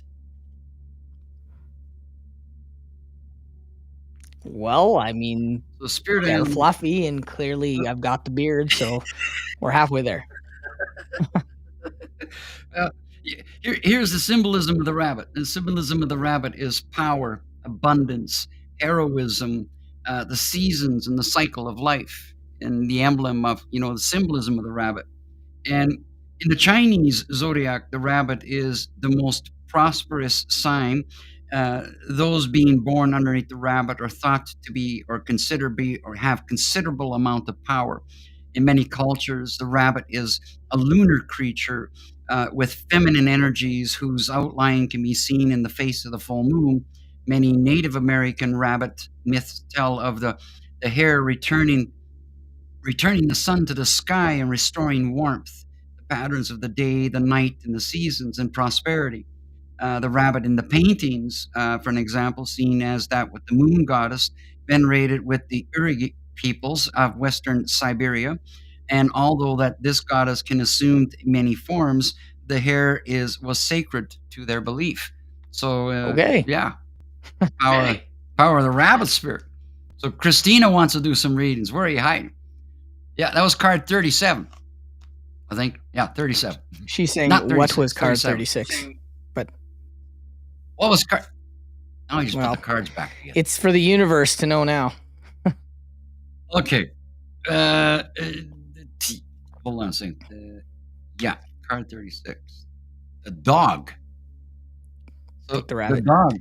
The dog's symbolism, Christina, is devotion, protection, and service. Dogs have long been the domesticated companions and servants of humans. They have also frequently been sacrificed for the benefit of a master or a group. The Northwest Native American myth described the dogs carrying out various tasks for the glory of their masters. Western Himalayan people I can't read that word. Okay. The Western Himalayan people sacrificed the dogs to protect themselves against disease or misfortune. In the mountainous regions of Japan, villagers would import the gods for black rain-filled clouds by sacrificing that of a black dog. Oh man, that got dark real fast, Gary. Oh yeah, that's kind of like okay, but What is this- that? That's some real knowledge right there. yeah, and what it does is on the spirit animals is it brings us into notation of what its symbolism is, but it also is telling us about in history what what animals have been revered for, and or what they've been used for in many many ways, and the sacrifices, animals of protection, spirit animals. We can talk about the eagle. You look at the totem. The eagle is right up at the top of the totem. You look at the owl. Symbolism of the owl. And symbolism of the bear, strength, courage. And then we can take that into different bears. The Kodiak versus polar versus the panda. Panda. So again, different mythologies, different belief systems.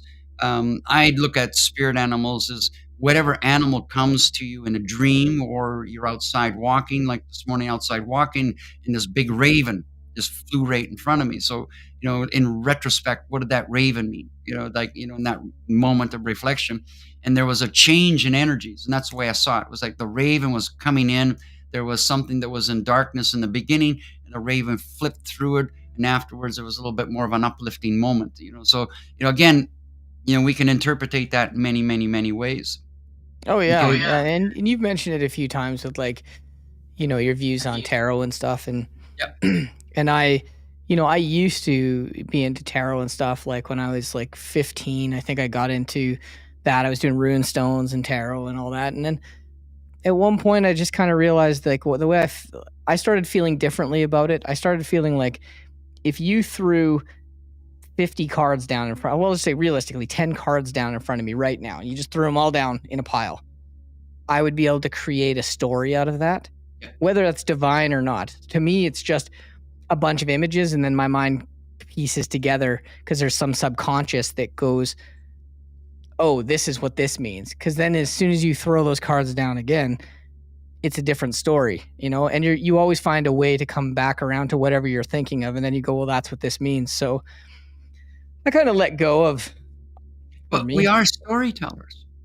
So I just let go of the feeling that like the tarot was connecting me to God. Like my relationship is different now, and I don't use tarot cards to do that. Like if anybody's doing it and they're having fun with it, that's do your thing. But not really my world anymore. Joel is dreaming of orcas.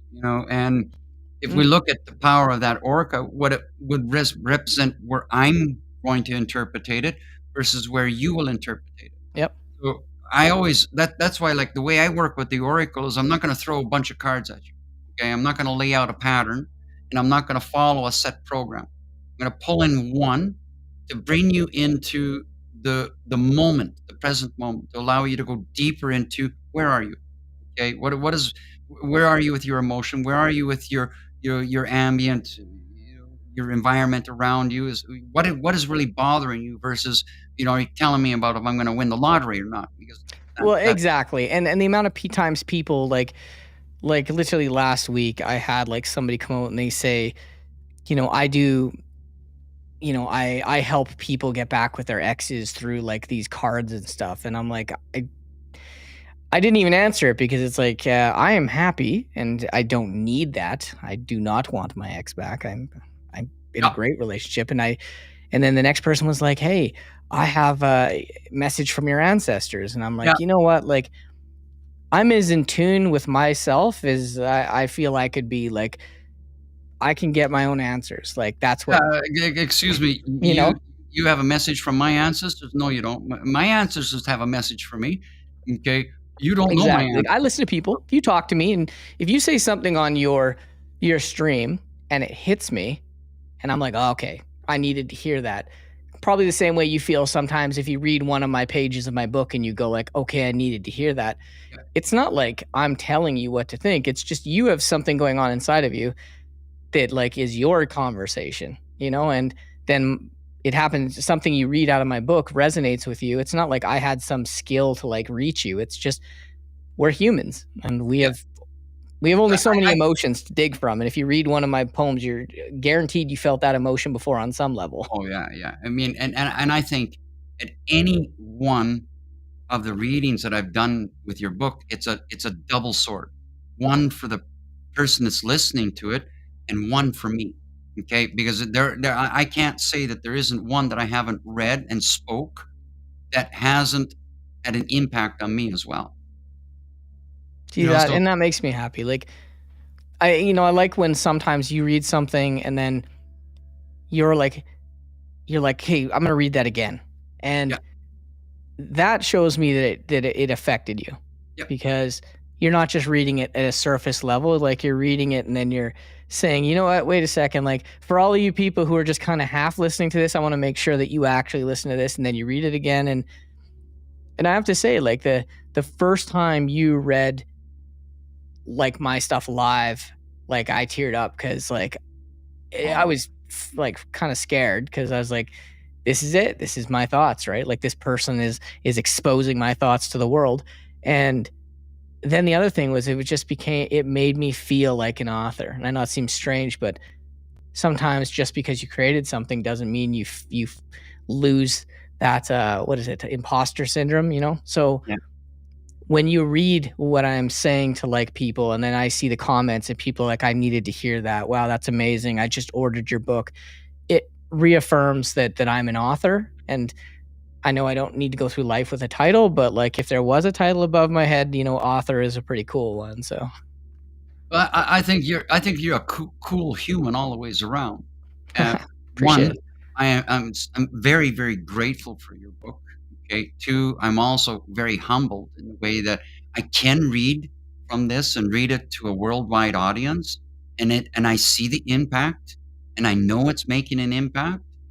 And when I see somebody saying, "I bought 1 copy, I bought 2 copies, I bought 3 copies," I'm really fucking happy for you. I really am. I mean, I appreciate and it. Like, one of I'm your, just one of your, I don't like saying followers, because God, followers sounds so bad. One of your viewers, um, you know, she bought like 3. She one for herself and 2 is like Christmas gifts. And I I think went that was straight to my mom, like, JoJo. mom, like, you know, Was that JoJo? I, I thought might have been JoJo in United Kingdom.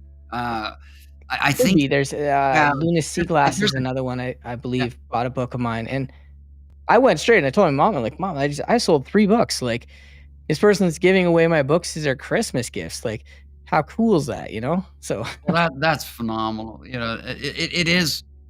I think the greatest reward of our passion in any form is to see the appreciation of that passion coming forward, you know, and knowing that, you know what, it is perfectly imperfect. I'm not setting out to make it perfect. I mean, if it was perfect, I wouldn't have any passion left.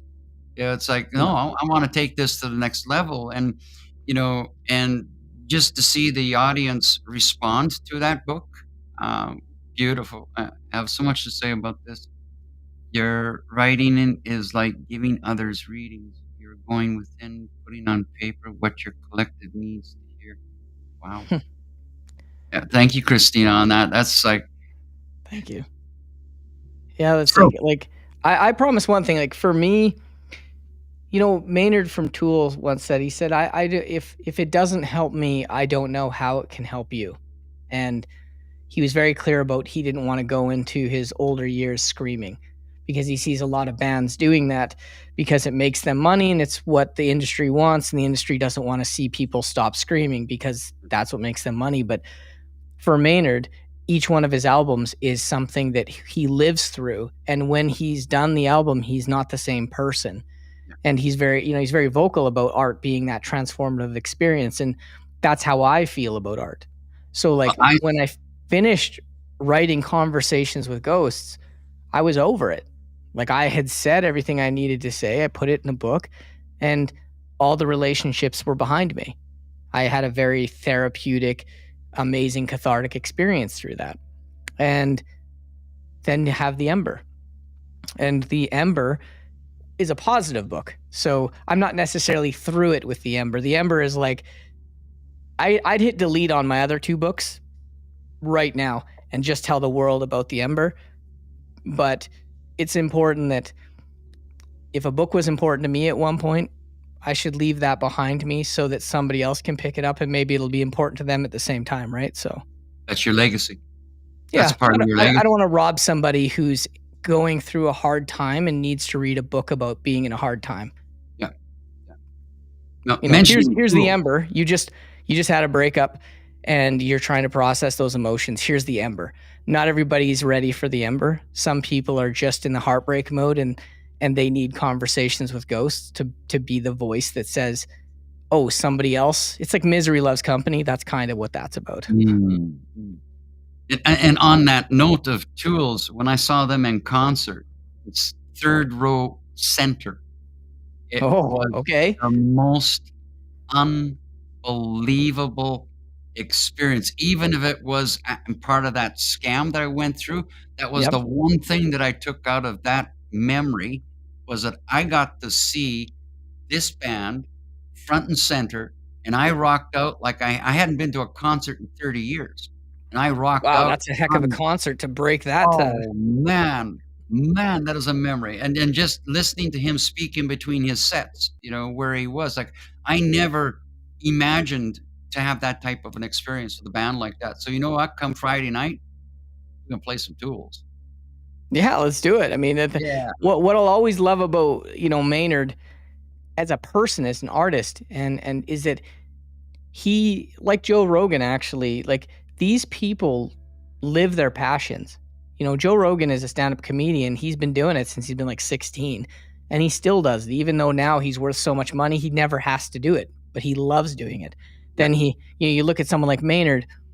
He's in a rock band. He never has to do anything else. He could just stay in Tool, never be in another band. But no, emotionally, he has other sides to him. So he's in a perfect circle. Then he goes and he starts Pussifer. So he's got 3 bands he's a part of, right? Then he wants to try acting. So he goes out and he does some acting roles. Then he does the almost impossible. He falls in love with Arizona, which that's not impossible. It's beautiful there. But he falls in love with Arizona, and then he goes, I think I want to make a vineyard here, because the cool thing about vineyards is they almost create their own like ecosystem, like their own rain and stuff. So he Oh, thought, yeah. well, we can make it work here. So he dumped millions of dollars in, actually changed their whole economy. And now, like, not only is a rock star in 3 bands and a jujitsu, like black belt, whatever jujitsu, he's teaching that. And then on top of that, he has a full-time winery and a restaurant that he runs. It's like, how many things can a human do? Like, I do like That's 3 things in phenomenal. a day that I think are impressive, and I'm like, this guy somehow managed to bend, make a 25th hour out of a 24-hour day, Yeah, that's phenomenal to see people be able to take it to that point. I mean, if I look at that, he's taken that aspect of, money, and using it in a very creative, passionate way, and bringing back something, you know, changing the economy as an example is one, bringing music that has power to it, like the spiritual power to his music is like, it just slams you like big time, and I think that's what I got out of that concert, was that this spiritual hit, and being that close front and center was like, whoa. Oh, That do you was have just any like, idea how much that ticket would cost now? I don't know what you paid, but I didn't pay for the ticket. That's another story for another evening, but, I know it cost them well over $1,200, that ticket. So right. it's like crazy. What is the difference between ghost and spirit? That's a good question. What's your take on it? Difference between a ghost and a spirit? My take on it? Yeah. Um, I don't know if I have a take on it, because like the thing about, like, when I think of like ghosts, or I think about any of that stuff, I would say it's just it's energy based is my best explanation of it. I don't, like, if there was like either you're in tune and maybe you can see that stuff. I'm not convinced I can see it, so I can't speak on authority. I can feel spirit. Yeah. I don't see ghosts, but I can feel spirit, I guess. So, like, if you were to say, like, do I feel like I have a soul? I definitely feel like I have a soul, but I definitely don't feel like I've seen a ghost. So, I guess spirit feels real to me, and a ghost doesn't. Maybe that's how that goes. Okay. And I'll answer it in another way, is the sense that I can see energy. I can see, practicing in a shamanic way of life, and shamanic practice of life is that we walk between the 2 realms. We walk between the spiritual and the physical. Okay, so in that spiritual realm, we can see etheric source. So if I want to explain a ghost as an etheric source, whether it's transitionary or presence or past or in between. Okay, and then the essence of spirit for me is within me. So spirit towards spirituality, the freedom of my spirit, the ability to experience or enhance my spirit in connection through the spirit of life. So spirit in the forest, in animals, in aves, mammals, plants, people. You feel that through their spirit as well. So there is for me a little bit of a difference between the two of them. I just don't like the label ghost. I call it more etheric energy or source energy. So there is transitions. Having a near death experience a number of times, I can tell you that what I was in transition was not what my body was. Okay, so Yeah. there is this essence of light, I guess, is the most simplest way to it, without going into all of the rabbit holes of it, I guess, is the way to say it. So hopefully, Alex, that you got a take on two elders and two old souls and two different perspectives towards it. And I think it all comes together in the same thing. Yep. You see shadows out of the corner of your eye and question what you're seeing sometimes. That is an earthbound spirit, a ghost versus spirit that has already ascended or crossed over. Could be. Both of those, Christina. Yeah, shadows out of the corner of my eye. I can go into a lot of different perspectives on that one. Do I question what I'm seeing at times? Absolutely. Okay. Sometimes that question of out of the corner and the feeling that came along with it, the coldness that hit, or the sense of warmth that hit. So something of presence. As an example, if I talk about the presence of my mother, okay, I will see in a corner a reflection, and then I will feel something that I know it's her. Okay, so I know that there was a certain way that she would brush my cheek that nobody was able to do. So all of a sudden, that reflection to the shadow, and then that moment of feeling that touch, which is the warmth. And then I've had the other ones that are different experiences. Okay, earthbound spirit, ghost versus spirit, yeah, ascended, crossed over. And that's a whole show on its own, Christina. Yeah, and it's definitely one of those things where some people will get it and some people won't. Like, my belief obviously goes so far and it goes pretty deep, but I can't believe in everything like without questioning stuff. So I think in that regard, either I don't have I don't see energy. So like that's a skill you have, but not a skill I have. But then again, I can see a blank page and I can see words on it, and I kind of know where things are going. So I don't know where that comes from, right? So well, it's like when I talk about weaving, and to help people understand what that weaving is with your energy, and sometimes it's not about seeing it; it's about releasing focus. Okay. And so just by, moving your hands and getting that energy moving, it's friction. But why is it when I pull it apart, then go like this, it's vibrating, or I'm feeling pressure. Okay. That's your energetic field. Okay. Some of us, we can see it, the aura, the threads. Sometimes it's like a filament. It looks like a white wisp, almost like a smoky wisp. And the more that we will practice with this, the more that we will become open to seeing it around us. Plants have this wispiness around them as well. The energy that's around them, objects, everything. Everything has sort of an energetic field around it, whether it's living or not. Okay. And the more that we practice, and the more I practice with energy, the more I'm becoming more aware of how expansive it is, and how even finding the words to try and explain it, sometimes I can't, because the words don't explain it. There's no way to explain it. It's I'm flowing with it. It just is what it is. If you look at Alex Gray, are you familiar with Alex Gray, the artist? Yeah. Yeah. So how he paints it, right? So like he has the Chapel of Sacred Mirrors, where when you go in, there's like 10 or 13 or something. Like they're like adult-sized paintings of just like the energy grid all the way up, and I think that sort of stuff, I think that's fully believe in that energy, right? Like you take two magnets, you put them beside each other, you can push the other magnet, and clearly there's nothing between them but energy. So there you go. So energy exists and energy has power. So definitely, I totally get that. I just don't see it. I can feel it. Yeah, it's like I can go really in depth in that, like, well, I'm working with crystals and putting them together, or making an amulet, I'm working with crystals. I can actually see the energies. Right.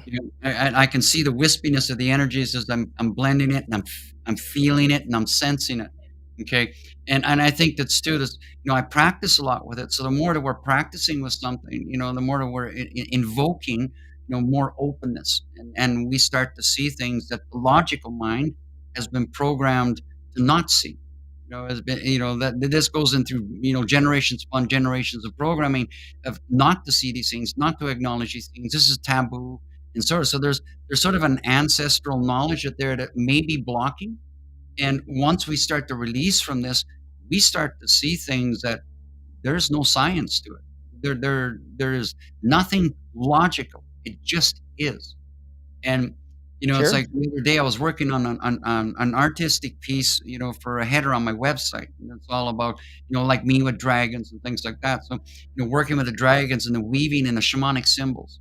And I layer upon layer upon layer of graphic, and I got so dizzy at one point, it was like something was off. Okay. And I just Right. went out for a breath of fresh air, and I come back, and what I saw on the screen was not what I saw before I had stepped out. It was like, whoa, where did this come from? Okay, because that was not what I had created. I swear it was not what I had created. But whatever interaction came in between it and the outline, and Hmm. I'll show. It's on a pit. It's on my website. It's called Dragon Smoothies. It's all about elixirs, about having some power drinks. Okay, so I was just creating Right. some story around it. Okay, it says I build energy orbs to send to others when they need them. Yeah, I had that one. I understand, Christina, and you can see the energy forming as building it. Yeah, that might take Ryan off. I don't know, maybe Ryan, but so, like, that's the weaving side? Sometimes Yeah. when you No. see No. me I'm not weaving. like. Look, when it comes down to stuff like this, like I don't know, like I don't have the answers in the world to everything, right? So like I'm just a seeker, so I'm totally down with listening to what people are, what they say they do or what they can do, and I'm not here This to. you know what? You and me around the fire, this is where we can do that. When around a Absolutely. fireplace, I'll get you we'll play with this, and, we're gonna have some fun. I'm gonna have some fun with you. Sure. It's Okay, life, and all it about says the experiences, right? yeah, see, and it says she sees them in whole body in gray shadows.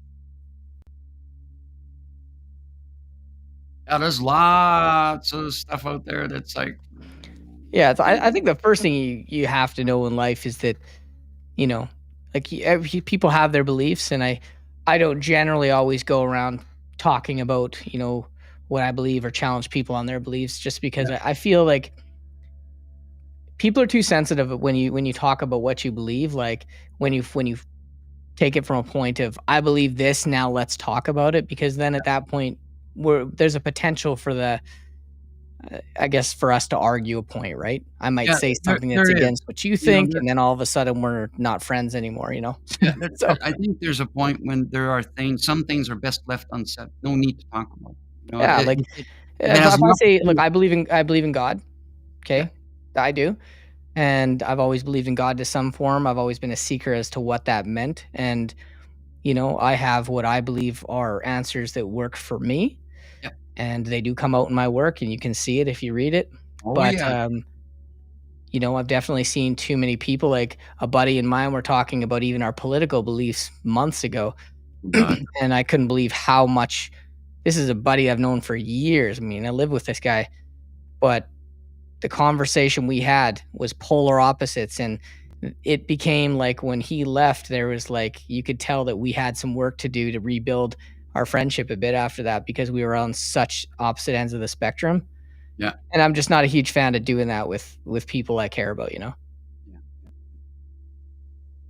Well, if there's any questions from the audience, you got a couple of minutes here to ask them. If Yeah, not, it's we're true, man. gonna We've been doing this for a while. It probably is getting near the end, isn't it? yeah, we're actually we we usually it runs around 2 hours, but that's okay. That's the way it goes, okay? And, thank you to the ESP network and Christina and those in the background that, are helping make this happen and getting it out further and, across the multiple platforms. I mean, Christina, Kevin, Mary, thank you so much.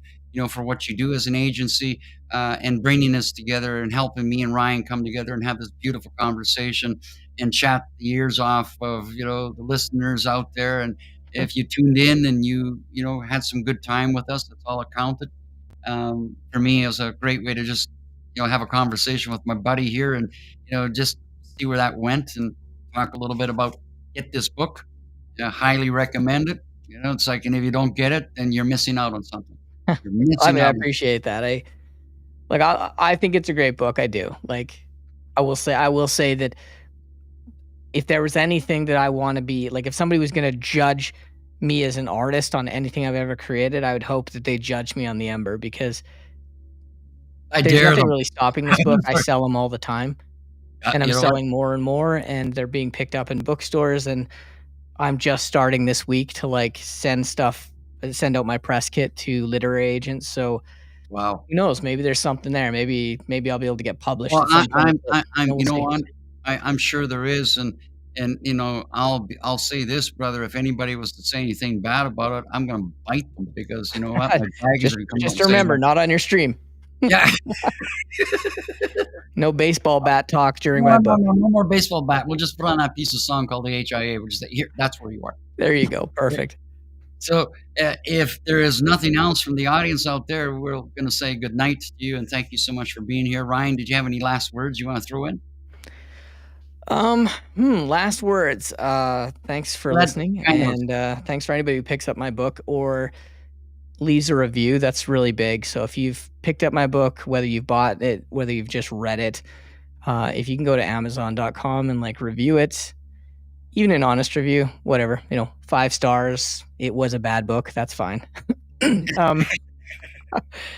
If you're looking to get into writing, if you're interested in writing, I do have a course that I've put at thetroubledmonk.com. It's $47.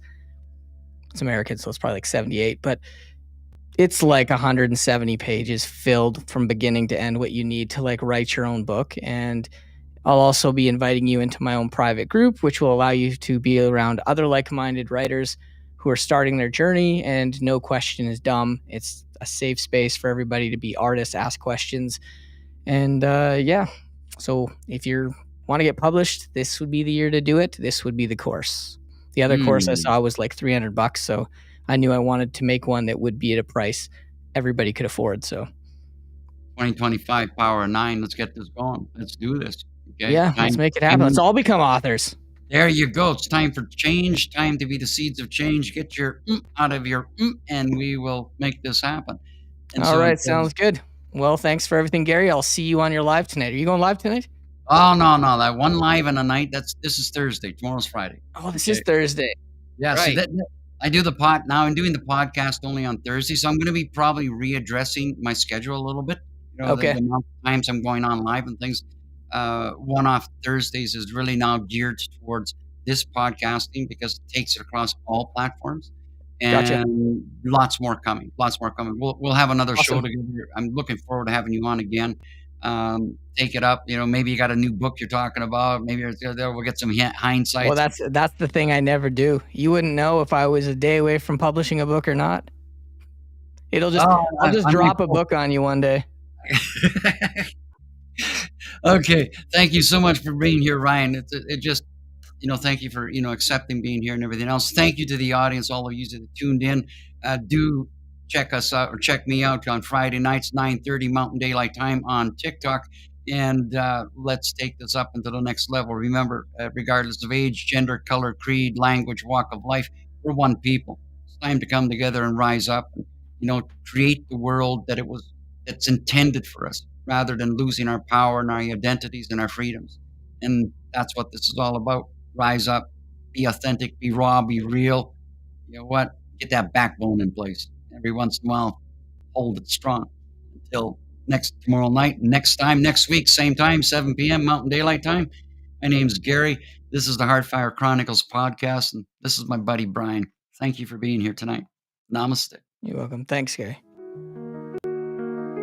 In the heart of the mountains, where flying shadows play, legends whisper softly in the light of day.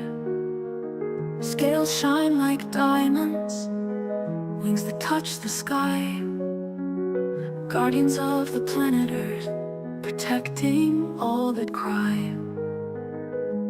When the storms rage above and the darkened shadows creep, they shield the outer danger from attacking when we sleep.